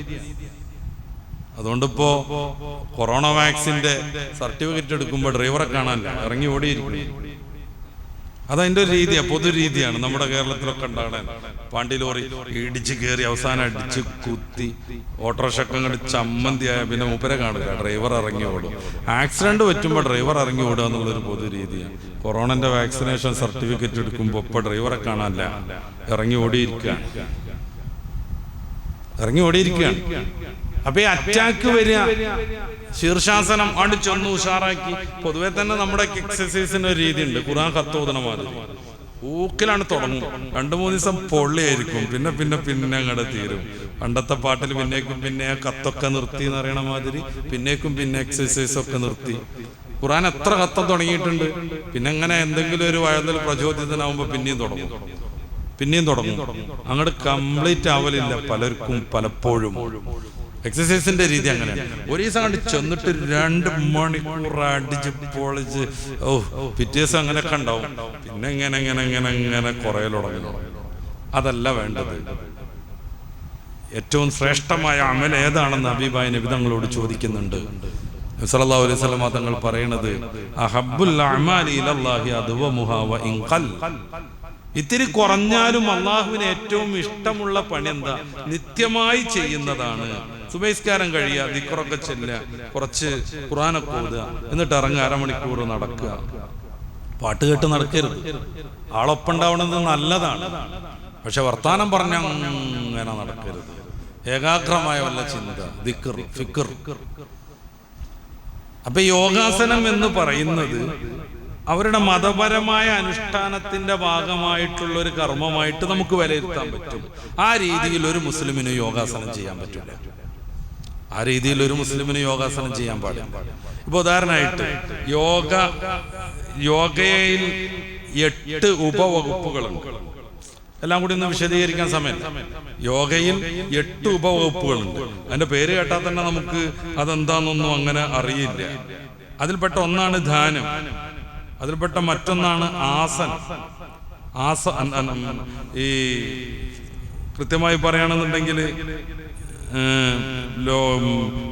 മനസ്സിന്റെ രാഗം, ദേഷ്യം, കാമം, ക്രോധം, ലോഭം, മോഹം, മതം, മാത്സര്യം, ഈർഷ്യ, അസൂയ, ഡംബം, ദർപ്പം, അഹങ്കാരം എന്നീ 13 സംഗതികളെ മാറ്റിയിട്ട് മനസ്സിനെ ശുദ്ധീകരിക്കുന്ന ഒരു വലിയ സംഗതിയാണിത് എന്നാണ് പറയുന്നത്. അപ്പോ ഇതിനെക്കുറിച്ച് അഷ്ടാംഗ യോഗം എന്നൊരു പ്രയോഗമുണ്ട്. അഷ്ടം അറിയാം നമുക്ക്, 8 അപ്പൊ ഈ അംഗം എന്ന് പറഞ്ഞാൽ വകുപ്പ് അല്ലെങ്കിൽ അതിന്റെ പാർട്ട് എന്നൊക്കെ പറയാം. അഷ്ടാംഗ യോഗം എന്ന് പറഞ്ഞാൽ എന്താണ്? യോഗശാസ്ത്രത്തിൽ സിദ്ധാന്തം, പുരുഷൻ, പ്രകൃതി എന്നീ 3 അനാദി തത്വങ്ങളെ, അനാദി സിദ്ധാന്തം, പ്രകൃതി, പുരുഷൻ, ഇതൊന്നും അനാദിയല്ല ഇസ്ലാം അനുസരിച്ച്. അതൊന്നും ഖദീമായൊരു സംഗതിയല്ല. ഖദീമായത് ഏകനായ റബ്ബ് മാത്രമേ ഉള്ളൂ. ബാക്കിയുള്ളതൊക്കെ പിന്നീട് ഉണ്ടായി ചേർന്നതാണ്. ഇങ്ങനെ ഈ 3 ബേസിൽ നിലകൊള്ളുന്ന യോഗശാസ്ത്രത്തെ അഷ്ടാംഗ യോഗം എന്ന് പറഞ്ഞിരിക്കുന്നു. എന്തുകൊണ്ടാണ്? ഇതിന് 8 അംഗങ്ങളുണ്ട്, ഭാഗങ്ങളുണ്ട്. ഞാനതിങ്ങനെ വെറുതെ പറയട്ടോ, അത് മനസ്സിലാക്കണമെന്നൊന്നുമില്ല. നമ്മൾ പരീക്ഷ എഴുതാൻ പഠിക്കല്ല. യമം, നിയമം, ആസനം, ഞാൻ നേരത്തെ പറഞ്ഞു ആസനം, പ്രാണായാമം, പ്രത്യാഹാരം, ധ്യാനം, ധാരണ, സമാധി എന്നിവയാണ്. ഇതിൽ നമ്മൾ കാര്യമായി ചർച്ച ചെയ്യേണ്ട ഒന്ന് ധ്യാനാണ്, പിന്നെ യോഗ. ഈ ധ്യാനം എന്ന് പറഞ്ഞാൽ എന്താണ്? മനസ്സിനെ ഏകാഗ്രമായി ഇങ്ങനെ നിർത്തിയിട്ട് ഒന്നിൽ മാത്രം ചിന്തിച്ച് ചിന്തിച്ച് മനസ്സിന് വലിയ ശക്തിയിലേക്ക് എത്തുന്നതാണ്. നമ്മുടെ അഖീദയുടെയൊക്കെ ചില കിതാബുകളുടെ ആരംഭത്തിൽ നമ്മുടെ ഉസ്താദുമാര് പഠിപ്പിക്കാറുണ്ട് വിജ്ഞാനം നേടാനുള്ള 2 രീതിയെ കുറിച്ച്. ഒന്ന് ഇശ്റാഖിയായ ത്വരീഖ്, മറ്റൊന്ന് മശായിയായ ത്വരീഖ്. എന്താ മശായിയായ ത്വരീഖ്? നമുക്ക് ഭൗതികമായി ലഭ്യമാവുന്ന തെളിവുകളിൽ പഠിച്ച് പുതിയ പുതിയ കാര്യങ്ങളിലേക്ക് എത്തിച്ചേരുക. അതാണ് സയൻസ്. അതാണ് ഇന്ന് നമ്മൾ ഉപയോഗിക്കുന്ന എല്ലാ വിജ്ഞാനം നേടാനുള്ള എല്ലാ രീതികളും. അതിന്റെ എപ്പിസ്റ്റമോളജി ഒക്കെ ഇതുമായി ബന്ധപ്പെട്ടതാണ്. വേറൊരു രീതിയുണ്ട്, അത് ഹൃദയത്തെ ശുദ്ധീകരിക്കലാണ്. അതാണ് ഇശ്റാഖിയായ ത്വരീഖ് എന്ന് പറയുന്നത്. ഈ വേദിയിലാണോ ഒരിക്കൽ ഞാൻ സൂചിപ്പിച്ചിട്ടുണ്ട്. മഹദ് ഹിയാഉലുദ്ദീനിൽ പറയുന്ന ഒരു ചരിത്രം. ഒരു രാജാവ് അയാളുടെ ഈ ദർബാർ ഹാള് മനോഹരമാക്കാൻ, ചിത്രപ്പണി നടത്താൻ, ചിത്രീകരിക്കാൻ 2 ടീമിനെ വരുത്തുന്നത്. ഒന്ന് റോമക്കാരെയും ഒന്ന് ചൈനക്കാരെയും. റോമക്കാര് വിവിധ വർണ്ണങ്ങൾ കൊണ്ട് ആ ചുമരൊക്കെ ഇങ്ങനെ നന്നായിട്ട് മനോഹരമായി ചിത്രീകരണം നടത്തുക. 2ന്റെ ഇടയിൽ ഒരു കർട്ടൻ കെട്ടിയിട്ടുണ്ട്. അങ്ങോട്ടും ഇങ്ങോട്ടും എന്താണ് പണി എന്നുള്ളത് കാണാൻ പറ്റില്ല. ചൈനക്കാരതൊന്നും ചെയ്യണില്ല. അവര് വൈകിട്ട് ഒന്ന് ബ്രഷ് കഴിക്കണു, അവര് ഈ പൈന്റ് തെറിച്ച ടീഷർട്ടും തുണിയും മാറ്റണമൊന്നുമില്ല. ഒച്ചപ്പാട് ഇങ്ങനെ കേൾക്കുക, വെട്ടണതും കുത്തണതും. അങ്ങനെ രാജാവ് വന്നിട്ട് ആരുടെ പെയിന്റിംഗ് ആണ് ഉഷാറെന്ന് തീരുമാനിക്കേണ്ട ദിവസം വന്നു. രാജാവ് വന്ന് മന്ത്രിയോടൊപ്പം കർട്ടൻ നീക്കി. ആ സമയത്ത് റോമക്കാർ വരച്ചു വെച്ച എല്ലാ സിഗ്നറിയും, എല്ലാ ചിത്രങ്ങളും, പൂക്കളും, പൂമ്പാറ്റയും അതിലേറെ തെളിച്ചത്തോടുകൂടെ ചൈനക്കാരുടെ ഭാഗത്ത് കാണുന്നു. എന്തേ കാര്യം? ആ കല്ലിന്റെ ചുമര് ഒരതി ചൈനക്കാർ മിറർ പോലെയാക്കി, കണ്ണാടി പോലെയാക്കി വെച്ചു. കണ്ണാടിയിൽ നേരിട്ട് കാണുന്നതിനേക്കാൾ തിളക്കണ്ടാവും കണ്ണാടിയിൽ. അപ്പൊ ഇവരുടെ ചിത്രം അതിലേറെ ക്ലാരിറ്റിയിൽ അപ്പുറത്ത് കാണുകയാണ്. രാജാവ് സമ്മാനം ചൈനക്കാർക്ക് കൊടുത്തു എന്നാണ് മഹസാലി അവിടുത്തെ ഹിയാലുദ്ദീനിന്റെ 3-ാം വാള്യം അജായിബുൽ ഖുലൂബ്, ഹൃദയത്തിന്റെ മഹാത്ഭുതങ്ങൾ ചർച്ച ചെയ്യുന്നിടത്താണ് ഈ കഥ ഉദ്ധരിക്കുന്നത്. അപ്പൊ ഏകാഗ്രമായി നമ്മൾ എന്തിനെങ്കിലും ശ്രദ്ധ കേന്ദ്രീകരിച്ച് ഇങ്ങനെ ഇരുന്ന് വരുമ്പോ നമ്മുടെ മനസ്സും നമ്മുടെ ചിന്തയും വികസിച്ചു വന്ന് ഒരു പ്രത്യേകമായ അവസ്ഥയിലേക്കും പ്രത്യേകമായ ഒരു അനുഭൂതിയിലേക്കും എത്തിച്ചേരുന്നതാണ്. അതിന് ഇസ്ലാം നിബന്ധനയല്ല. ഇസ്ലാം ആവണമെന്നൊന്നുമില്ല. അങ്ങനെയാണ് വർദ്ധമാന മഹാവീരൻ പിന്നീട് ബുദ്ധനായി മാറുന്നത്. അങ്ങനെയാണ് സിദ്ധാർത്ഥം ബുദ്ധനാകുന്നത്. വർദ്ധമാന മഹാവീരൻ ജൈനനാവുന്നത്. അതിന് മതൊന്നും ഷർത്തില്ല. നമുക്ക് അള്ളാഹു നൽകിയ ശരീരത്തിനകത്തെ മഹാസിദ്ധിയാകുന്ന ഈ മനസ്സിനെ ഏകാഗ്രമാക്കി അതിന് കൊടുക്കേണ്ട എക്സസൈസ് ആണത്. ഓരോന്നിനും ഓരോ രീതിയിലുള്ള എക്സസൈസ് ആണല്ലോ. തലച്ചോറിന് എക്സസൈസ് കൊടുക്കാൻ അങ്ങനെ കുലുങ്ങിയോണ്ട് കാര്യമല്ല. നേരെ മറിച്ച് നമ്മൾ സുഡാക്കു ചെയ്യണം, നമ്മൾ ശ്ലോകങ്ങൾ കാണാതെ പഠിക്കണം, ഖുർആൻ കാണാതെ പഠിക്കണം, കടയിലേക്കൊക്കെ പോകുമ്പോൾ ഓർത്തു പോകാൻ ശ്രമിക്കണം. ഓർത്തു പോകാൻ ശ്രമിക്കണം. ഒരു 60 വയസ്സ് കഴിഞ്ഞാൽ പതിയെ ഓർമ്മ ഇങ്ങനെ കുറഞ്ഞു വരും. അവസാനം അൽഷിമൈസിലേക്കൊക്കെ എത്തും. അള്ളാഹു കാക്കട്ടെ. മരിക്കണത് വരെ അള്ളാഹു നമുക്ക് ഓർമ്മ നിലനിർത്തി തരട്ടെ. ഏതോ ഒരു സമയത്ത് തീരെ ഓർമ്മയില്ലാതിരിക്കുമ്പോ സമൂഹത്തിനും കുടുംബത്തിനും ബാധ്യതയായിട്ട് അടിച്ചു പോകലുണ്ട്. അള്ളാഹു നമ്മളൊക്കെ കാത്തു രക്ഷിക്കട്ടെ. അതില്ലാതിരിക്കണമെങ്കിൽ ഈ തലച്ചോറിന്റെ സെല്ലുകൾ ഉത്തേജിപ്പിച്ചുകൊണ്ടിരിക്കണം. നിങ്ങൾ നിസ്കാരം കഴിഞ്ഞ് വരുമ്പോഴേ ഒരു 5-6 സാധനം പറഞ്ഞിട്ട് ഇതൊക്കെ മേടിച്ചു കൊണ്ടുവരുന്നു അന്തർജനം വീട്ടുകാരി പറയുമ്പോ ജയുടെ എഴുതി കാട്ടിക്കാന്ന് പറയരുത്. കുട്ടിയോടെ അവൻ വിളിച്ചിട്ട് അതൊന്ന് എഴുതിക്കാന്ന് പറയരുത്. പിന്നെ ഞാൻ കൊണ്ടുവരട്ടോ. പിന്നെ ശ്രദ്ധ വേണം, മൊബൈൽ എവിടെയും വെക്കരുത്. എനിക്ക് ഓർമ്മ ഇട്ടുണ്ടെങ്കിൽ ഞാൻ അവിടെ നിന്ന് വിളിക്കും പറയണം. എന്നാലും അവിടെ പോയിട്ട് ഓർക്കണം എന്തൊക്കെ ഇപ്പോൾ പറഞ്ഞിരുന്ന തക്കാളി ഉണ്ടാവും ഒക്കെ. പിന്നെ എന്തോന്നുണ്ടല്ലോ ഓർക്കാൻ പറ്റിയൊരു ഐഡിയ ആണ്. എത്ര ഉണ്ട് ആദ്യം അളന്നു നോക്കാം. അപ്പൊ 5 കാര്യമാണ്. അപ്പൊ തക്കാളി ഉണ്ട്. പിന്നെ വിടരുത്, 5 ആവോളം ഓർത്തുകൊണ്ടിരിക്കണം. കുറച്ച് ടൈമൊക്കെ എടുക്കും. ഒരു നിലക്കും കിട്ടണമെങ്കിൽ പിന്നെ ഈ തക്കാളി മണ്ടയ്ക്കും വൈതനങ്ങി എനിക്ക് ഓർമ്മ ഉണ്ട്. പിന്നെ ഒരു 2 ഉണ്ടല്ലോ, അതെന്താ ചോദിക്കണം. ഇങ്ങനെ കളിച്ചിട്ടുണ്ടെങ്കിൽ 2 ദിവസം കഴിഞ്ഞാൽ ഈ 5 പറഞ്ഞാൽ 4 ഓർമ്മ ഉണ്ടാവും, 1 കുറവുണ്ടാവുള്ളൂ. കുറേയും കൂടി പോയിട്ടുണ്ടെങ്കിൽ 5 ഓർമ്മയിലേക്ക് വരും. ഖുർആൻ കാണാതെ പഠിക്കൽ വലിയൊരു ഗുണമാണ് തലച്ചോറിനെ ഉത്തേജിപ്പിക്കാൻ. ഈ മാത്സിലൊക്കെ താല്പര്യമുള്ള കാരണവന്മാരുണ്ടാവും. വെറുതെ ഓരോ പ്രോബ്ലം ഉണ്ടാക്കിയിട്ട് നിർദ്ധാരണം ചെയ്യുക, ഗുണനോ ഹരണമൊക്കെ വെറുതെ ചെയ്തുകൊണ്ടിരിക്കുക. അപ്രകാരം തന്നെയാണ് ചൈനീസ് പസിൽസ് എന്നൊക്കെ പറയുന്ന സാധനങ്ങളുണ്ട്. ഏകാഗ്രത കിട്ടാൻ വേണ്ടിയിട്ട് കുറേ പീസ് അതുകൊണ്ട് വീടുണ്ടാക്കുക, കൊട്ടാരുണ്ടാക്കുക. ആ സമയത്തൊക്കെ ദിക്റില്ലിക്കൊണ്ടോട്ടോ, കുറച്ച് സമയമുള്ളേ. കൊട്ടാരുണ്ടാക്കാൻ നിന്നിട്ട് ആ സമയം വെറുതെ കളയരുത്. പക്ഷെ ഞാൻ നേരത്തെ പറഞ്ഞിട്ടുണ്ട്, ബുദ്ധിക്ക് ഉത്തേജനം കിട്ടുന്ന ഇത്തരം കർമ്മങ്ങളാവാം. ശരീരത്തിന് ആരോഗ്യപരമായി പുരോഗതി കിട്ടുന്ന മറ്റു കർമ്മങ്ങളൊക്കെ ആവാം. ഓടാം, ചാടാം, വള്ളിച്ചാട്ടം ചാടാം. വല്യമ്മയും കൂടി ചേർന്നിട്ടൊന്ന് വള്ളിച്ചാട്ടം ചാടുക. വല്യമ്മ എക്സ്പേർട്ട് ആയിരിക്കും, ചൂടാകരുത്, ഈ കളി ശരിയാവില്ല എന്ന് പറയരുത് തോറ്റിട്ട്. വല്യമ്മക്ക് പണ്ടത്തെ നൊസ്റ്റാൾജിയയിൽ ചാടിയിട്ടുണ്ടെങ്കിൽ ചിലപ്പോൾ നല്ല ഉഷാറുണ്ടാവും. അപ്പോ ശരീരത്തിന് ഇങ്ങനത്തെ ഗുണങ്ങൾ കിട്ടും വിധത്തിലുള്ള പരിപാടികളൊക്കെ നമുക്ക് ചെയ്യാൻ പറ്റും. നിസ്കാരത്തിലേക്ക് നമ്മൾ ഇതിനെ ബന്ധപ്പെടുത്തണം ഇൻഷാ അല്ലാഹ്. അപ്പൊ ഏകാഗ്രതയോടുകൂടെ നമ്മുടെ ശരീരത്തിന് തലച്ചോറിന് ഇങ്ങനെ എക്സസൈസ് കൊടുത്തിട്ടുണ്ടെങ്കിൽ എന്തൊക്കെയോ വിജ്ഞാനം വെളിഞ്ഞു വരും. അത് ശരിയായിക്കൊള്ളണം എന്നൊന്നുമില്ല, അത് ശരിയായിക്കൊള്ളണം എന്നില്ല. ഞാൻ എന്തിനാണ് ഇത് പറയണത്? ഇതാണ് ധാന്യം കൊണ്ട് അവർ ഉദ്ദേശിക്കുന്ന പ്രധാനപ്പെട്ട സംഗതി. അപ്പൊ ഈ ധാന്യത്തിന് മന്ത്രം നിർബന്ധമാണ്, നല്ല മനസ്സിലാക്കണം. ഈ ധ്യാനത്തിന് മന്ത്രം നിർബന്ധം, എന്തെങ്കിലും ഒരു മന്ത്രം. ഏറ്റവും നല്ല മന്ത്രമായിട്ട് ഇതിന്റെ അഹിലുകാർ അവരുടെ ഗ്രന്ഥങ്ങളിൽ പറയുന്നത് ഓംകാര മന്ത്രമാണ് ഏറ്റവും നല്ലത് എന്നാണ്. അവിടെ നമുക്ക് യോഗയോട് ഇത്തിരി മാറി നിൽക്കേണ്ടി വരുന്നു. ഓംകാരം, ഓം ഒരു ചിഹ്നം ഇങ്ങനെ പലപ്പോഴും നിങ്ങൾ കണ്ടിട്ടുണ്ടാവും, ഇങ്ങനെയുള്ളൊരു ചിഹ്നം, ഇതാണ് ഓംകാരം. ലോകത്ത് ആദ്യമായിട്ടുണ്ടായ ശബ്ദം അതാണെന്നാണ് പറയുന്നത്. ഇത് വളരെയേറെ വ്യാഖ്യാനിക്കപ്പെട്ട ഒരു സാധനമാണ് ഈ ഓംകാരം. അത് തീർത്തും ഹൈന്ദവ വിശ്വാസത്തിന്റെ പ്രധാനപ്പെട്ട ഒരു ഭാഗമാണ്. ഈ ഓം മന്ത്രം പറഞ്ഞുകൊണ്ട് ധ്യാനിക്കുക എന്ന് പറഞ്ഞിട്ടുണ്ടെങ്കിൽ എക്സസൈസ് എന്നുള്ള തലത്തിൽ നിന്ന് ഒരു മതപരമായ ചടങ്ങ് എന്നതിലേക്ക് ധ്യാനം എത്തുന്നു, യോഗ എത്തുന്നു. പതഞ്ജലി മഹർഷി സൃഷ്ടിച്ച ആ ഒരു കർമ്മം വെറും ഒരു മതത്തിന്റെ സാധനമായി മാറുന്നു. അപ്പൊ ഓംകാര മന്ത്രം ചൊല്ലിയിട്ട് ഒരിക്കലും മുസ്ലിമിന് യോഗാസനത്തിന് പോകാൻ പറ്റൂല. നമ്മുടെ മതസൗഹാർദ്ദം, മതേതരത്വം എന്നൊക്കെ പറഞ്ഞാൽ പണ്ടൊക്കെ നമ്മൾ വിശദീകരിച്ചിട്ടുണ്ടല്ലോ. ഓരോരുത്തരുടേതും ഓരോരുത്തരും ചെയ്യുക, അല്ലാതെ എല്ലാവരും ചെയ്യാന്നുള്ളതല്ല. ഞാൻ അങ്ങോട്ട് കിടക്കണില്ല, കുറച്ച് ടൈം ആവശ്യമാവും.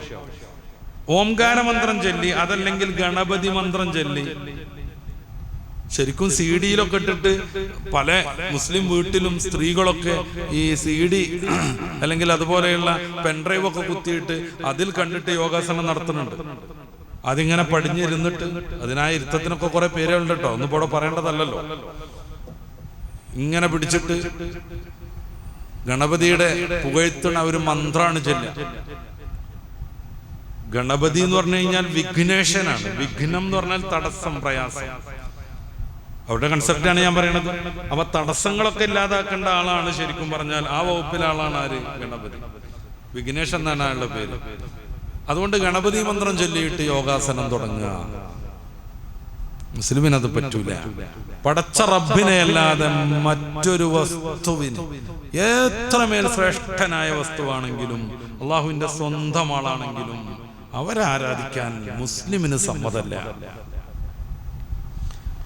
അവർ എക്സസൈസ് എന്നുള്ള നിലക്ക് ഇപ്പൊ ഈ ശ്വസന വ്യായാമങ്ങളൊക്കെ നല്ല ശ്രദ്ധ വേണം കേട്ടോ. അറ്റാക്ക് വന്നു, ഇത് ഒത്തിപ്പിടിച്ചിട്ട് മെല്ലെ ഇങ്ങനെ തലച്ചോറിലേക്ക് വലിച്ചു കയറ്റുക. അത് പണി തീർന്ന് പറഞ്ഞ് വലിച്ചിട്ടുണ്ടെങ്കിൽ ചിലപ്പോൾ അതിനാലെ പണി പോകണം. എന്നിട്ട് അത് ഇതിലൂടെ തന്നെ വിടുക.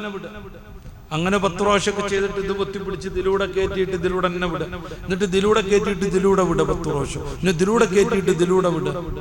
ഈ പ്രാണായാമം, ഈ സംഗതികളൊക്കെ ചെയ്യുമ്പോൾ തലച്ചോറിലേക്ക് ഓക്സിജൻ കൂടും. അത് ശരി തന്നെ. ഓക്സിജൻ കൂടുമ്പോൾ തലച്ചോറിന്റെ സെല്ലുകൾ വേണ്ട വിധം പ്രവർത്തിക്കും. അത്രയും ശരി തന്നെ. പക്ഷെ കൃത്യമായ രീതിയിൽ പതിയെ പതിയെ നിയമങ്ങളൊക്കെ പാലിച്ചല്ലാതെ വന്നാൽ അതുകൊണ്ട് ചിലപ്പോൾ തലച്ചോറിന് ക്ഷതം വരും, അറ്റാക്കിലേക്ക് കാര്യങ്ങൾ എത്തും. മമന ഷാഫി പറഞ്ഞൊരു കാര്യമുണ്ട് റളിയല്ലാഹു അൻഹു, മൻ താബ റീഹുഹു സാദ അഖ്ലുഹു. മമന ഷാഫി തങ്ങൾ എങ്ങനെ ഇതൊക്കെ മനസ്സിലാക്കി? കൗതുകം തോന്നുന്നു നമുക്ക്. മുത്തറസൂൽ പറയുകയാണെങ്കിൽ നമുക്കറിയാം വഹീന്ന് കിട്ടിയതാ.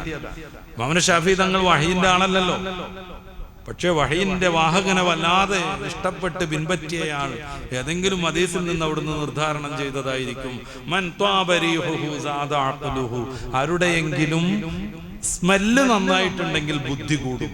ഫത്ലുൽ ഇത് ജുമയുടെ ബാബിൽ ഓതുമ്പോ എനിക്കൊന്നും ഉൾക്കൊള്ളാൻ പറ്റിയിട്ടില്ലായിരുന്നു. പൊതുവെ ഒരു ക്രിട്ടിക്കൽ മൈൻഡ് സ്വീകരിക്കുന്ന ആളാണ്. എങ്ങനെ ഇപ്പൊ നല്ല സ്മെല്ലായി കഴിഞ്ഞാൽ ബുദ്ധി കൂടൽ? പിന്നീട് യോഗാസനം ഇതൊക്കെ പഠിച്ചപ്പോ മനസ്സിലായി എങ്ങനെയാണിത്. നല്ല സ്മെല്ലാവുമ്പോ നമ്മൾ അറിയാതെ തന്നെ അതിങ്ങനെ ആസ്വദിച്ചുകൊണ്ടിരിക്കും. നമ്മൾ അറിയണില്ല. നമ്മളെവിടെങ്കിലും വൃത്തികെട്ട മണലോടത്തെത്തുമ്പോ ഹായ് എന്ന് പറഞ്ഞു ഹായ് ഇങ്ങനെ നമ്മൾ എൻജോയ് ചെയ്യോ? ഇല്ലല്ലോ. പരമാവധി പിടിച്ചു നോക്കും.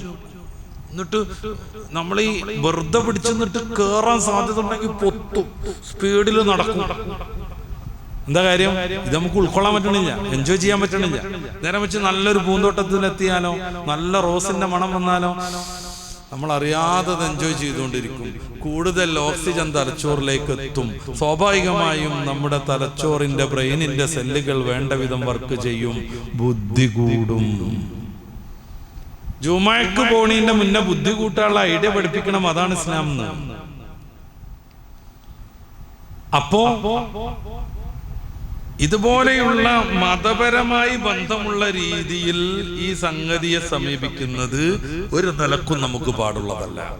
നേരെ മറിച്ച് ഇതൊരു എക്സസൈസിന്റെ ഭാഗമാണെന്നുള്ള രീതിയിൽ ചെയ്യുകയാണെങ്കിലും, ഞാൻ പറഞ്ഞു കരാട്ട ആയാലും കളരി ആയാലും ജിംനേഷ്യത്തിൽ പോയാലും ചെറുപ്പക്കാരൊക്കെ ധാരാളം ഉണ്ട്. ജിംനേഷ്യത്തിലൊക്കെ പോയി ഞാൻ നേരത്തെ പറഞ്ഞ മാതിരി 5-8 കട്ടൊക്കെ വെച്ചിട്ട് ഇങ്ങനെ 1 ദിവസം 2 ദിവസം പൊന്തിച്ച് പിന്നെ പരിപാടി തീർക്കരുത്. കട്ട വരിക എന്നുള്ളതാവും ചെയ്യരുത് നമ്മുടെ ലക്ഷ്യം. അതിനുവേണ്ടി പശുവിന് കൊടുക്കണ ഹോർമോൺ വരെ കലക്കി കുടിക്കണ കുട്ടികളുണ്ട്. പശുവിന് പുഷ്ടി വരാൻ വേണ്ടിയുള്ള ഹോർമോൺ കലക്കി കുടിക്കുക. എന്തിന്? കട്ടങ്ങട് വരാൻ വേണ്ടിയിട്ട്. എന്നിട്ടൊന്ന് ഇങ്ങനെ നടക്കാൻ വേണ്ടിയിട്ട്. അതിലൊന്നൊരു കാര്യമില്ല. ചിലപ്പോൾ അതങ്ങനെ ടൈറ്റായിട്ട് നിൽക്കും. വയസ്സിങ്ങനെ വരുന്നതനുസരിച്ച് നമ്മുടെ തൊലികളൊക്കെ ഇങ്ങനെ ശുഷ്കിക്കും. എന്നിട്ട് ഇതിങ്ങനെ തൂങ്ങിക്കിടക്കും. ഇതങ്ങനെ ഇരുമ്പായിട്ട് അവിടെ കിടക്കും.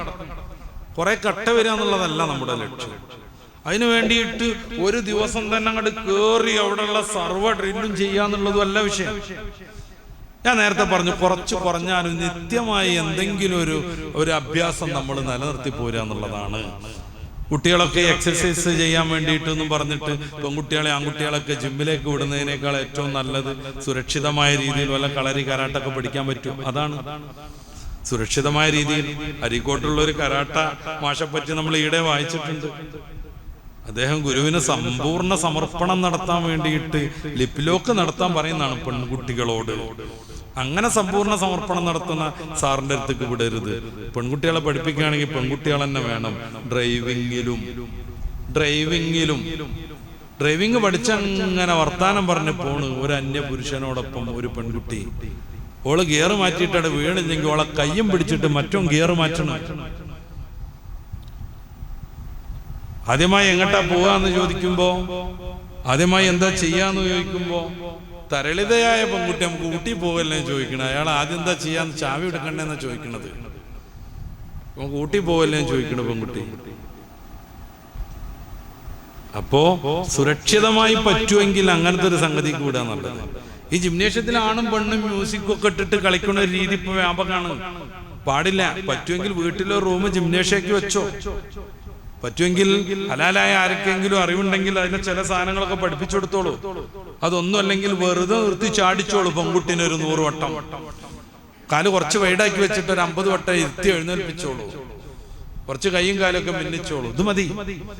അല്ലെങ്കിൽ അതിന്റെ നല്ല ആധികാരികമായ പുസ്തകങ്ങളുണ്ട്, CD-കളൊക്കെ ഉണ്ട്, അതൊക്കെ വെച്ചിട്ട് ചില എക്സസൈസുകൾ ചെയ്തോളൂ. അല്ലാതെ ടൈറ്റ് ആയിട്ടുള്ള ഒരു ചെറിയ ഡ്രസ്സ് ഇട്ട് അതുപോലെ ചെറിയൊരു സാധനം വെച്ചിട്ട് ആണും പെണ്ണും ഒന്നിച്ച് എക്സസൈസ് ചെയ്യുന്ന മ്യൂസിക് ഇട്ട് AC റൂമിൽ വെച്ചിട്ട് ഇതൊക്കെ ഒരു ആഘോഷാക്കുന്ന ആ ഒരു രീതി ഉണ്ടല്ലോ. അമ്മി വെറുതെ കിടക്കുമ്പോൾ മമ്മി പോയിട്ട് എക്സസൈസ് ചെയ്ത് വേർക്കണ ഒരു പ്രത്യേക രീതി ഉണ്ടല്ലോ, ട്രെൻഡ് ഉണ്ടല്ലോ. അമ്മയുടെ വെറുതെ കിടക്കാണ്, പൊടി പിടിച്ചിരിക്കുകയാണ്. അമ്മിയും വള്ളം കോരലും അടിച്ചോരലും തുടക്കലൊക്കെ ഉണ്ടെങ്കിൽ മമ്മി വെറുതെ പോയിട്ട് എക്സസൈസ് ചെയ്ത് കണ്ട് ഇങ്ങനെ ബുദ്ധിമുട്ടേണ്ട കാര്യമൊന്നുമില്ല. അതൊക്കെ അവിടെ വെച്ചിട്ട് ഇത്തരം തോന്നിയാസങ്ങൾ ഈ ഒരു സീസൺ ട്രെൻഡിലൂടെ ഓടുന്ന പരിപാടി ഉണ്ടല്ലോ, വ്യാപകമായ അനർത്ഥങ്ങളിലേക്ക് എത്തിക്കുന്നു. പരിശുദ്ധ ഇസ്ലാം ധ്യാനം എന്ന് പറഞ്ഞാൽ ഇസ്ലാമിൽ 2 രീതിയിലുണ്ട്.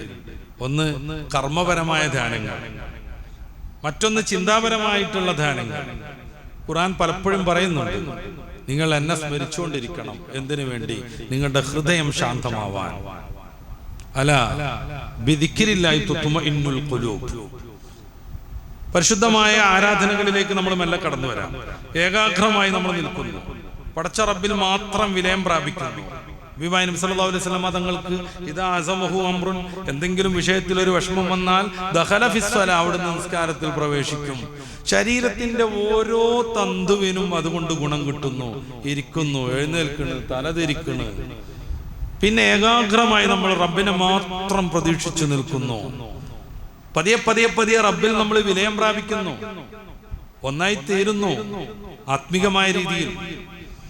അതുകൊണ്ടാണ് സൂറത്തുൽ ഫാത്തിഹയിലൊക്കെ ബിസ്മില്ലാഹിർ റഹ്മാനിർ റഹീം, അൽഹംദുലില്ലാഹി റബ്ബിൽ ആലമീൻ, അർറഹ്മാനിർ റഹീം എന്നൊക്കെ പറഞ്ഞ് ഒരു ദൂരെയുള്ള റബ്ബിനെയാണ് നമ്മൾ അവിടെയൊക്കെ പരാമർശിക്കുന്നത്.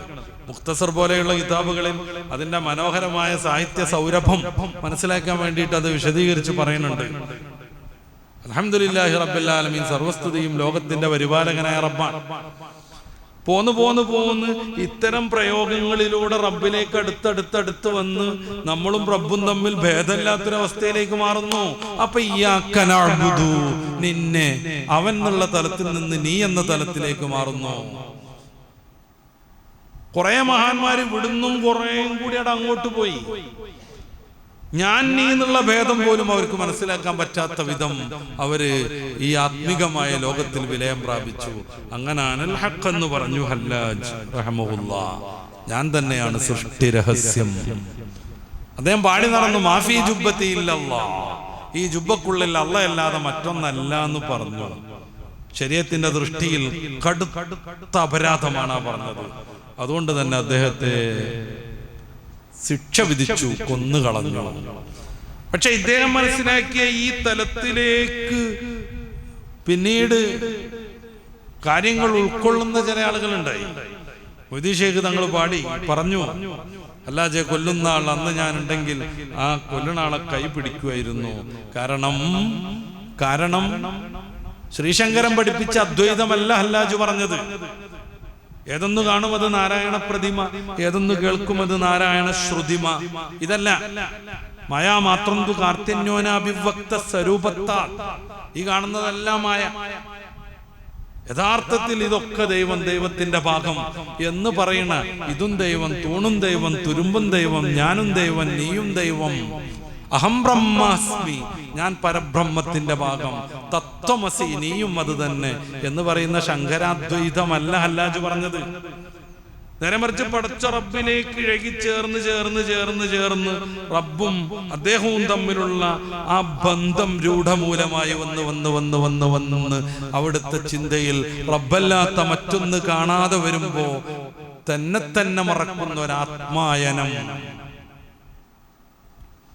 റബ്ബല്ലാതെ മറ്റൊന്ന് ചിന്തയിൽ വരുന്നില്ല. അപ്പൊ പിന്നെ ഞാനുമില്ല, നീയുമില്ല.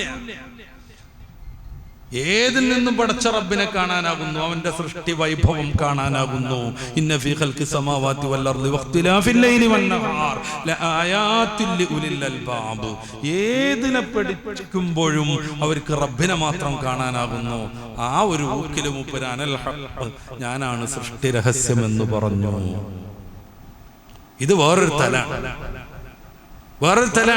ആ തലത്തിലേക്ക് എത്താൻ ഫനാ എന്നൊക്കെ പറയുന്ന ഒരു പ്രത്യേകമായ അവസ്ഥയാണ്. സൂഫി ചക്രവാളത്തിലെ മഹാന്മാർ സ്വീകരിച്ച എത്തിച്ചേർന്നൊരു വിശുദ്ധമായ അവസ്ഥ. പിന്നീട് അവർക്ക് ലോകത്തെക്കുറിച്ചൊന്നും ഒരു ബോധം ഉണ്ടാവില്ല. നമ്മളെ സംബന്ധിച്ചിടത്തോളം നിസ്കാരം കഴിയുവോളം റബ്ബിനെ കുറിച്ചുള്ള ഓർമ്മ വേണം. അതിന് കുറെ മാർഗങ്ങളുണ്ട്. മന്ത്രം, നേരത്തെ പറഞ്ഞു മന്ത്രം. വജ്ജത്ത് മുതൽ മന്ത്രാണ്, ഫാത്തിഹ മന്ത്രാണ്, സൂറത്ത് മന്ത്രാണ്, സുബ്ഹാന ദിക്റുകൾ മന്ത്രാണ്, അത്തഹയ്യാത്ത് മന്ത്രാണ്. ഈ മന്ത്രത്തിൽ ശ്രദ്ധ കേന്ദ്രീകരിച്ച് റബ്ബിന്റെ മുമ്പിൽ വിനയാന്വിതം ഞാൻ നിൽക്കാണെന്നുള്ള ബോധത്തിൽ മനുഷ്യൻ തക്ബീർ കെട്ടുന്നു. പതിയെ പതിയെ പടിപടിയായി അവൻ കുനിയുന്നു. വിനയത്തിന്റെ പൂർണ്ണതയിലേക്ക് അവനെത്തുന്നു, റുക്കുവിലെത്തുന്നു. അഹങ്കാരത്തിന്റെ നൃത്തത്തിൽ നിന്ന് വിനയത്തിന്റെ റുക്കുവിലേക്ക് എത്തുന്നു. അവിടെയും അവനെ നിലനിർത്താതെ അവൻ ഏറ്റവും മാനിക്കുന്ന, സ്നേഹിക്കുന്ന, പരിചരിക്കുന്ന മുഖം തന്നെ പടച്ച റബ്ബിന്റെ പച്ച മണ്ണിലേക്ക് അവൻ കുത്തി നിർത്തുന്നു. സുജൂദ് അതൊരു വട്ടം പോരാ. അഹങ്കാരത്തിന്റെയും ആഡിത്യത്തിന്റെയും ലക്ഷണമാകുന്ന ഉയർന്നു നിൽക്കൽ ഒരു റക്അത്തിൽ ഒരു പ്രാവശ്യമാണെങ്കിൽ വിനയത്തിന്റെ പരമരൂപമാകുന്ന സുജൂദ് 2 വട്ടം നിർവഹിക്കണം. ഓരോ നിമിഷത്തിലും അല്ലാഹു അക്ബർ എന്ന മന്ത്രം അവൻ ഉച്ചരിച്ചുകൊണ്ടിരിക്കുന്നു. അല്ലാഹുവാണ് വലിയവൻ. അതിന്റെ മറുവശമാണ് ഞാൻ നിസ്സാരനാണെന്നത്, പാവാണെന്നത്, ഒരു ശക്തി ഇല്ലെന്നത്. അല്ലാഹു എന്ന് പറഞ്ഞ് എനിക്ക് ചിലപ്പോൾ അക്ബർ എന്ന് പറയാൻ കഴിഞ്ഞോളണമെന്ന് ഇല്ലാത്തത്. റുക്കോയിൽ നിന്ന് പൊങ്ങണ സമയത്ത് പൂർണ്ണമായി പൊങ്ങി ഖിയാമിലെത്താതെ ഞാൻ അടിച്ചു പോകാനുള്ള സാധ്യത അംഗീകരിക്കണത്. അങ്ങനെ നമ്മൾ നിസ്കരിച്ചിട്ടുണ്ടെങ്കിൽ നമുക്ക് മാനസികമായി വലിയ വളർച്ചയിലേക്ക് എത്താൻ പറ്റും. സ്വാഭാവികമായും ശാരീരികമായി നല്ല ഗുണങ്ങൾ ഉണ്ടാകും. രാത്രി കഴിഞ്ഞിട്ട് ഏകാഗ്രതയിൽ ഒരു 20 റക്അത്തൊക്കെ തഹജ്ജുദ് നിസ്കരിച്ചു നോക്കുക, 11 റക്അത്തൊക്കെ നമ്മൾ വിത്ർ നിസ്കരിച്ചു നോക്കുക. എന്താ 1 മണിക്കൂർ എക്സസൈസ് ചെയ്യണം, നമുക്ക് അരമണിക്കൂർ കൊണ്ട് ഇതൊക്കെ ചെയ്തൂടെ? ശീർഷാസനം കൊണ്ട് ഹാർട്ട് അറ്റാക്ക് വരുമെങ്കിൽ ശീർഷാസനത്തിന്റെ അതേ ഗുണം കിട്ടുന്ന സുജൂദ് കൊണ്ട് ഒരു അറ്റാക്കും വരൂല. സുജൂദിൽ മരിച്ച കുറെ മാന്മാരുണ്ട്. അറ്റാക്ക് വന്ന് അടിച്ചു പോയതല്ല, അവരുടെ പരമമായ ലക്ഷ്യത്തിലേക്ക് അവർ, അതിന്റെ പൂർണ്ണതയിലേക്ക് അവർ അങ്ങോട്ട് എത്തിച്ചേരുന്നതാണ്. അല്ലാഹു നമുക്കും അങ്ങനത്തെ മനോഹരമായ മരണം തൗഫീഖ് നൽകുമാറാവട്ടെ. പറഞ്ഞുകൊണ്ടിരിക്കുന്നത് പരിശുദ്ധ ഇസ്ലാമിന്റെ ഏത് ആരാധനയും ആരാധനാ രീതിയിലാണ് നമ്മൾ അതിനെ കാണേണ്ടത്. അതോടൊപ്പം ഇത്തരം ധാരാളം ഗുണങ്ങൾ അതിനുണ്ടാകും. ഉപവാസം വളരെ നല്ല ആരോഗ്യപരമായ ഒരു വിഷയമാണ്. ഏറ്റവും നല്ല ഉപവാസം നമ്മൾ അനുഷ്ഠിക്കുന്ന നോമ്പാണ്. തിങ്കളാഴ്ചകളിൽ അതുപോലെയുള്ള ദിവസങ്ങളിൽ നമുക്കത് പറ്റും. അപ്രകാരം നിസ്കാരം വർദ്ധിപ്പിക്കൽ, നിന്നും സുജൂദ് ചെയ്തും തന്നെ നിസ്കരിക്കൽ. ഒരിത്തിരിയൊക്കെ കാലുവേദന വരുമ്പോഴേക്ക് കസാര ഇഷ്ടം പോലെ ഉണ്ട് എന്ന് കരുതിയിട്ട് അതിനെ ആശ്രയിക്കാതിരിക്കൽ. എവിടെന്നെങ്കിലുമൊക്കെ അല്ല എന്തെങ്കിലുമൊക്കെ ഒരു മുട്ടിക്കുളങ്ങരൊക്കെ തൈലം വാങ്ങി നല്ലോണം ഇട്ട് കുറേശ്ശെ ഇങ്ങനെ ഇളക്കി പിന്നെ അങ്ങനെ മെല്ലെ മെല്ലെ മെല്ലെ ഒന്നടി ഇരുന്ന് കുറച്ച് വേദന ഉണ്ടാവും, പിന്നെയും പൊങ്ങി, പിന്നെയും പൊങ്ങി, പറ്റിയെങ്കിൽ വല്ല കുരുക്കളൊക്കെ കണ്ട് ഇരുന്ന് ഈ തീരെ മടക്കാത്തത് കൊണ്ട് തുരുമ്പിടിച്ചു പോയ വിജാഗിരി മുട്ടക്കൊന്നും കൂടെ ഉഷാറാക്കുക. അങ്ങനെ സുജൂദൊക്കെ ചെയ്തന്നെ നിസ്കരിക്കുക. പതിയെ അതിലേക്ക് എത്തിച്ചേരുക. അങ്ങനെ വരുമ്പോ ഈ ജാതി മാരകമായ എക്സസൈസ് ഒക്കെ ചെയ്ത് രോഗം വരാതെ തന്നെ നമുക്ക് ആരോഗ്യപൂർണ്ണമായി ജീവിക്കാൻ പറ്റും. പരിശുദ്ധ ഇസ്ലാമിലെ നിസ്കാരത്തെ നമ്മൾ എക്സസൈസ് ആയിട്ടല്ല കാണേണ്ടത്, അത് മറ്റൊരു കാര്യം. നമ്മൾ അനുഷ്ഠിക്കേണ്ടത് അള്ളാഹു കൽപ്പിച്ച ആരാധന എന്നുള്ള രീതിക്ക് മാത്രമാണ്. ഞാൻ പറയണത് എന്തെങ്കിലും ഒരു ശാരീരികമായ അധ്വാനം, എക്സസൈസ് നമുക്ക് വേണം. അത് ഒന്നുകൂടെ ഞാൻ പറയുന്നു, യോഗാസനം ആവുന്നത് കൊണ്ടും വലിയ തെറ്റൊന്നുമില്ല. പക്ഷേ യോഗാസനത്തെ ആ മതത്തിന്റെ കാഴ്ചപ്പാടോടെ കൊണ്ട് ഗണപതി മന്ത്രം ചൊല്ലി ഓംകാര മന്ത്രത്തെ ധ്യാനിച്ച് പതഞ്ജലി കണ്ടുപിടിച്ച ഈ ഷഡ്ദർശനങ്ങളിൽ പ്രധാനപ്പെട്ട ഒരു ഭാഗം എന്ന രീതിയിൽ അതിനെ ഏറ്റെടുക്കുമ്പോൾ പല മുസ്ലിങ്ങൾ പോലും അതിനെക്കുറിച്ച് വല്ലാതെ പ്രചാരണം നടത്തുമ്പോൾ, ഞാൻ നേരത്തെ പറഞ്ഞ യോഗാസന പുസ്തകത്തിന്റെ ആമുഖത്തിൽ കുഞ്ഞാലിക്കുട്ടി സാഹിബിന്റെ വമ്പിച്ച തള്ളുണ്ട്. MK മുനീർ സാഹിബിന്റെ ഗംഭീരമായ വർണ്ണനകളുണ്ട് യോഗത്തെക്കുറിച്ച്, യോഗാസനത്തെക്കുറിച്ച്. ഞാൻ പേരെടുത്ത് തന്നെ പറയുന്നത് സങ്കല്പം പറയില്ല എന്നാണ്. എന്റെ കയ്യിൽ ആ ഭാഗമുണ്ട്. ചെർക്കളം അബ്ദുള്ള എന്ന് പറയുന്ന ഒരു നേതാവ് ഉണ്ടായിരുന്നു കേരളത്തിൽ. അദ്ദേഹത്തിന് അറ്റാക്ക് പോലത്തെ ഈ നെഞ്ചുവേദന പോലത്തെ പ്രശ്നങ്ങൾ ഉണ്ടായിരുന്നു. അങ്ങനെ അമ്മയുടെ യോഗാസനത്തിൽ വേറൊരു രാഷ്ട്രീയ നേതാവ് അദ്ദേഹത്തിന്റെ സുഹൃത്ത് പറഞ്ഞിട്ടാണ് അദ്ദേഹം ചേരുന്നത്. 2 ആഴ്ച കഴിഞ്ഞപ്പോൾ ബൈപ്പാസ് ചെയ്തു. 2 ആഴ്ച കഴിഞ്ഞപ്പോൾ ബൈപ്പാസ് ചെയ്തു. ഉള്ള നെഞ്ചുവേദനയൊക്കെ എൻ്റെ അഡ്ജസ്റ്റ് ചെയ്ത് പോവുമായിരുന്നു, പക്ഷെ ബൈപ്പാസ് ചെയ്തു. ഇത് അതുകൊണ്ട് മാത്രം വന്നു എന്നൊന്നും എനിക്ക് വാദമല്ല. ഒരു എക്സസൈസ് എന്ന തലത്തിൽ നിന്ന് മാറി ക്യാൻസർ മുതൽ വെച്ചുത്തുന്നതും മുള്ളു കയറുന്നതും വരെയുള്ള എല്ലാ രോഗത്തിനും ഇത് ചികിത്സയാണ് എന്ന് പറഞ്ഞു നിർത്താതെ ഇത് മാത്രം ചികിത്സയാണെന്ന് പറയുമ്പോൾ മെഡിക്കൽ കോളേജിന്റെ പ്രസക്തി നഷ്ടപ്പെട്ടു, ബ്ലോക്ക് ആശുപത്രിയുടെ പ്രസക്തി നഷ്ടപ്പെടും, ഡോക്ടർമാരുടെയൊക്കെ പ്രസക്തി നഷ്ടപ്പെടും. അതൊരു അംഗീകരിക്കാൻ പറ്റാത്ത രീതിയിലേക്ക് കാര്യങ്ങൾ എത്തുകയും ചെയ്യും. ഏതൊക്കെ രീതിയിൽ ഇതിനൊക്കെ പ്രോത്സാഹിപ്പിക്കാൻ ശ്രമിക്കുമ്പോഴും ഞാൻ വീണ്ടും വീണ്ടും പറയുന്നു, ഒരു എക്സസൈസ് എന്ന രീതിയിൽ മാത്രം കാണേണ്ട ഒരു കാര്യമാണിത്. അതിനപ്പുറത്തേക്ക് ഇതിനെ വലിച്ചു നീട്ടി കൊണ്ടുപോകുമ്പോൾ നമ്മുടെ വിശ്വാസത്തിന് പോലും പലപ്പോഴും ക്ഷതമേൽപ്പിക്കും. നമുക്ക് നമ്മുടെ ആരാധനകൾ ധാരാളം മതി. കൂടെ ഞാൻ പറഞ്ഞതുപോലെ ലളിതമായ എന്തെങ്കിലുമൊക്കെ നിത്യമായി ചെയ്യേണ്ട ഈ വ്യായാമ കർമ്മങ്ങളും ചെയ്താൽ ആരോഗ്യപൂർണ്ണമായി ജീവിക്കാൻ പറ്റും. പടച്ച റബ്ബ് നമ്മളെ അനുഗ്രഹിക്കുമാറാവട്ടെ, നമുക്ക് തൗഫീഖ് നൽകുമാറാവട്ടെ. നല്ലവരായി നല്ല ആരോഗ്യത്തോടുകൂടെ ജീവിച്ച് ദീനീയായ കാര്യങ്ങളും കുടുംബത്തിൻ്റെ കാര്യങ്ങളും സാമൂഹിക കാര്യങ്ങളൊക്കെ മനോഹരമായി നിർവഹിച്ച് ഏറ്റവും നല്ലൊരു സന്ദർഭത്തിൽ മലാക്കന്മാരുടെ സുവിശേഷം കേട്ട് ലാ ഇലാഹ ഇല്ലല്ലാഹ് ചൊല്ലി മരിക്കാൻ അല്ലാഹു നമുക്ക് തൗഫീഖ് നൽകുമാറാവട്ടെ. നിരവധിയായ ആളുകൾ ഈ സദസ്സിൽ തന്നെ ഹജ്ജിന് പോകാൻ ഉദ്ദേശിക്കുന്നവരുണ്ട്. എല്ലാവർക്കും അല്ലാഹു നല്ല രീതിയിൽ കർമ്മങ്ങളൊക്കെ അനുഷ്ഠിച്ച് നമ്മുടെ ഈ ക്ലാസ്സിലേക്കും കുടുംബത്തിലേക്കും മടങ്ങിയെത്താൻ തൗഫീഖ് നൽകുമാറാവട്ടെ. റബ്ബനാ ആതിനാ ഫിദ്ദുനിയ ഹസന വഫിൽ ആഖിറതി ഹസനത വഖിനാ അദാബന്നാർ. ആമീൻ ബിറഹ്മതിക യാ അർഹമർ റഹീമീൻ.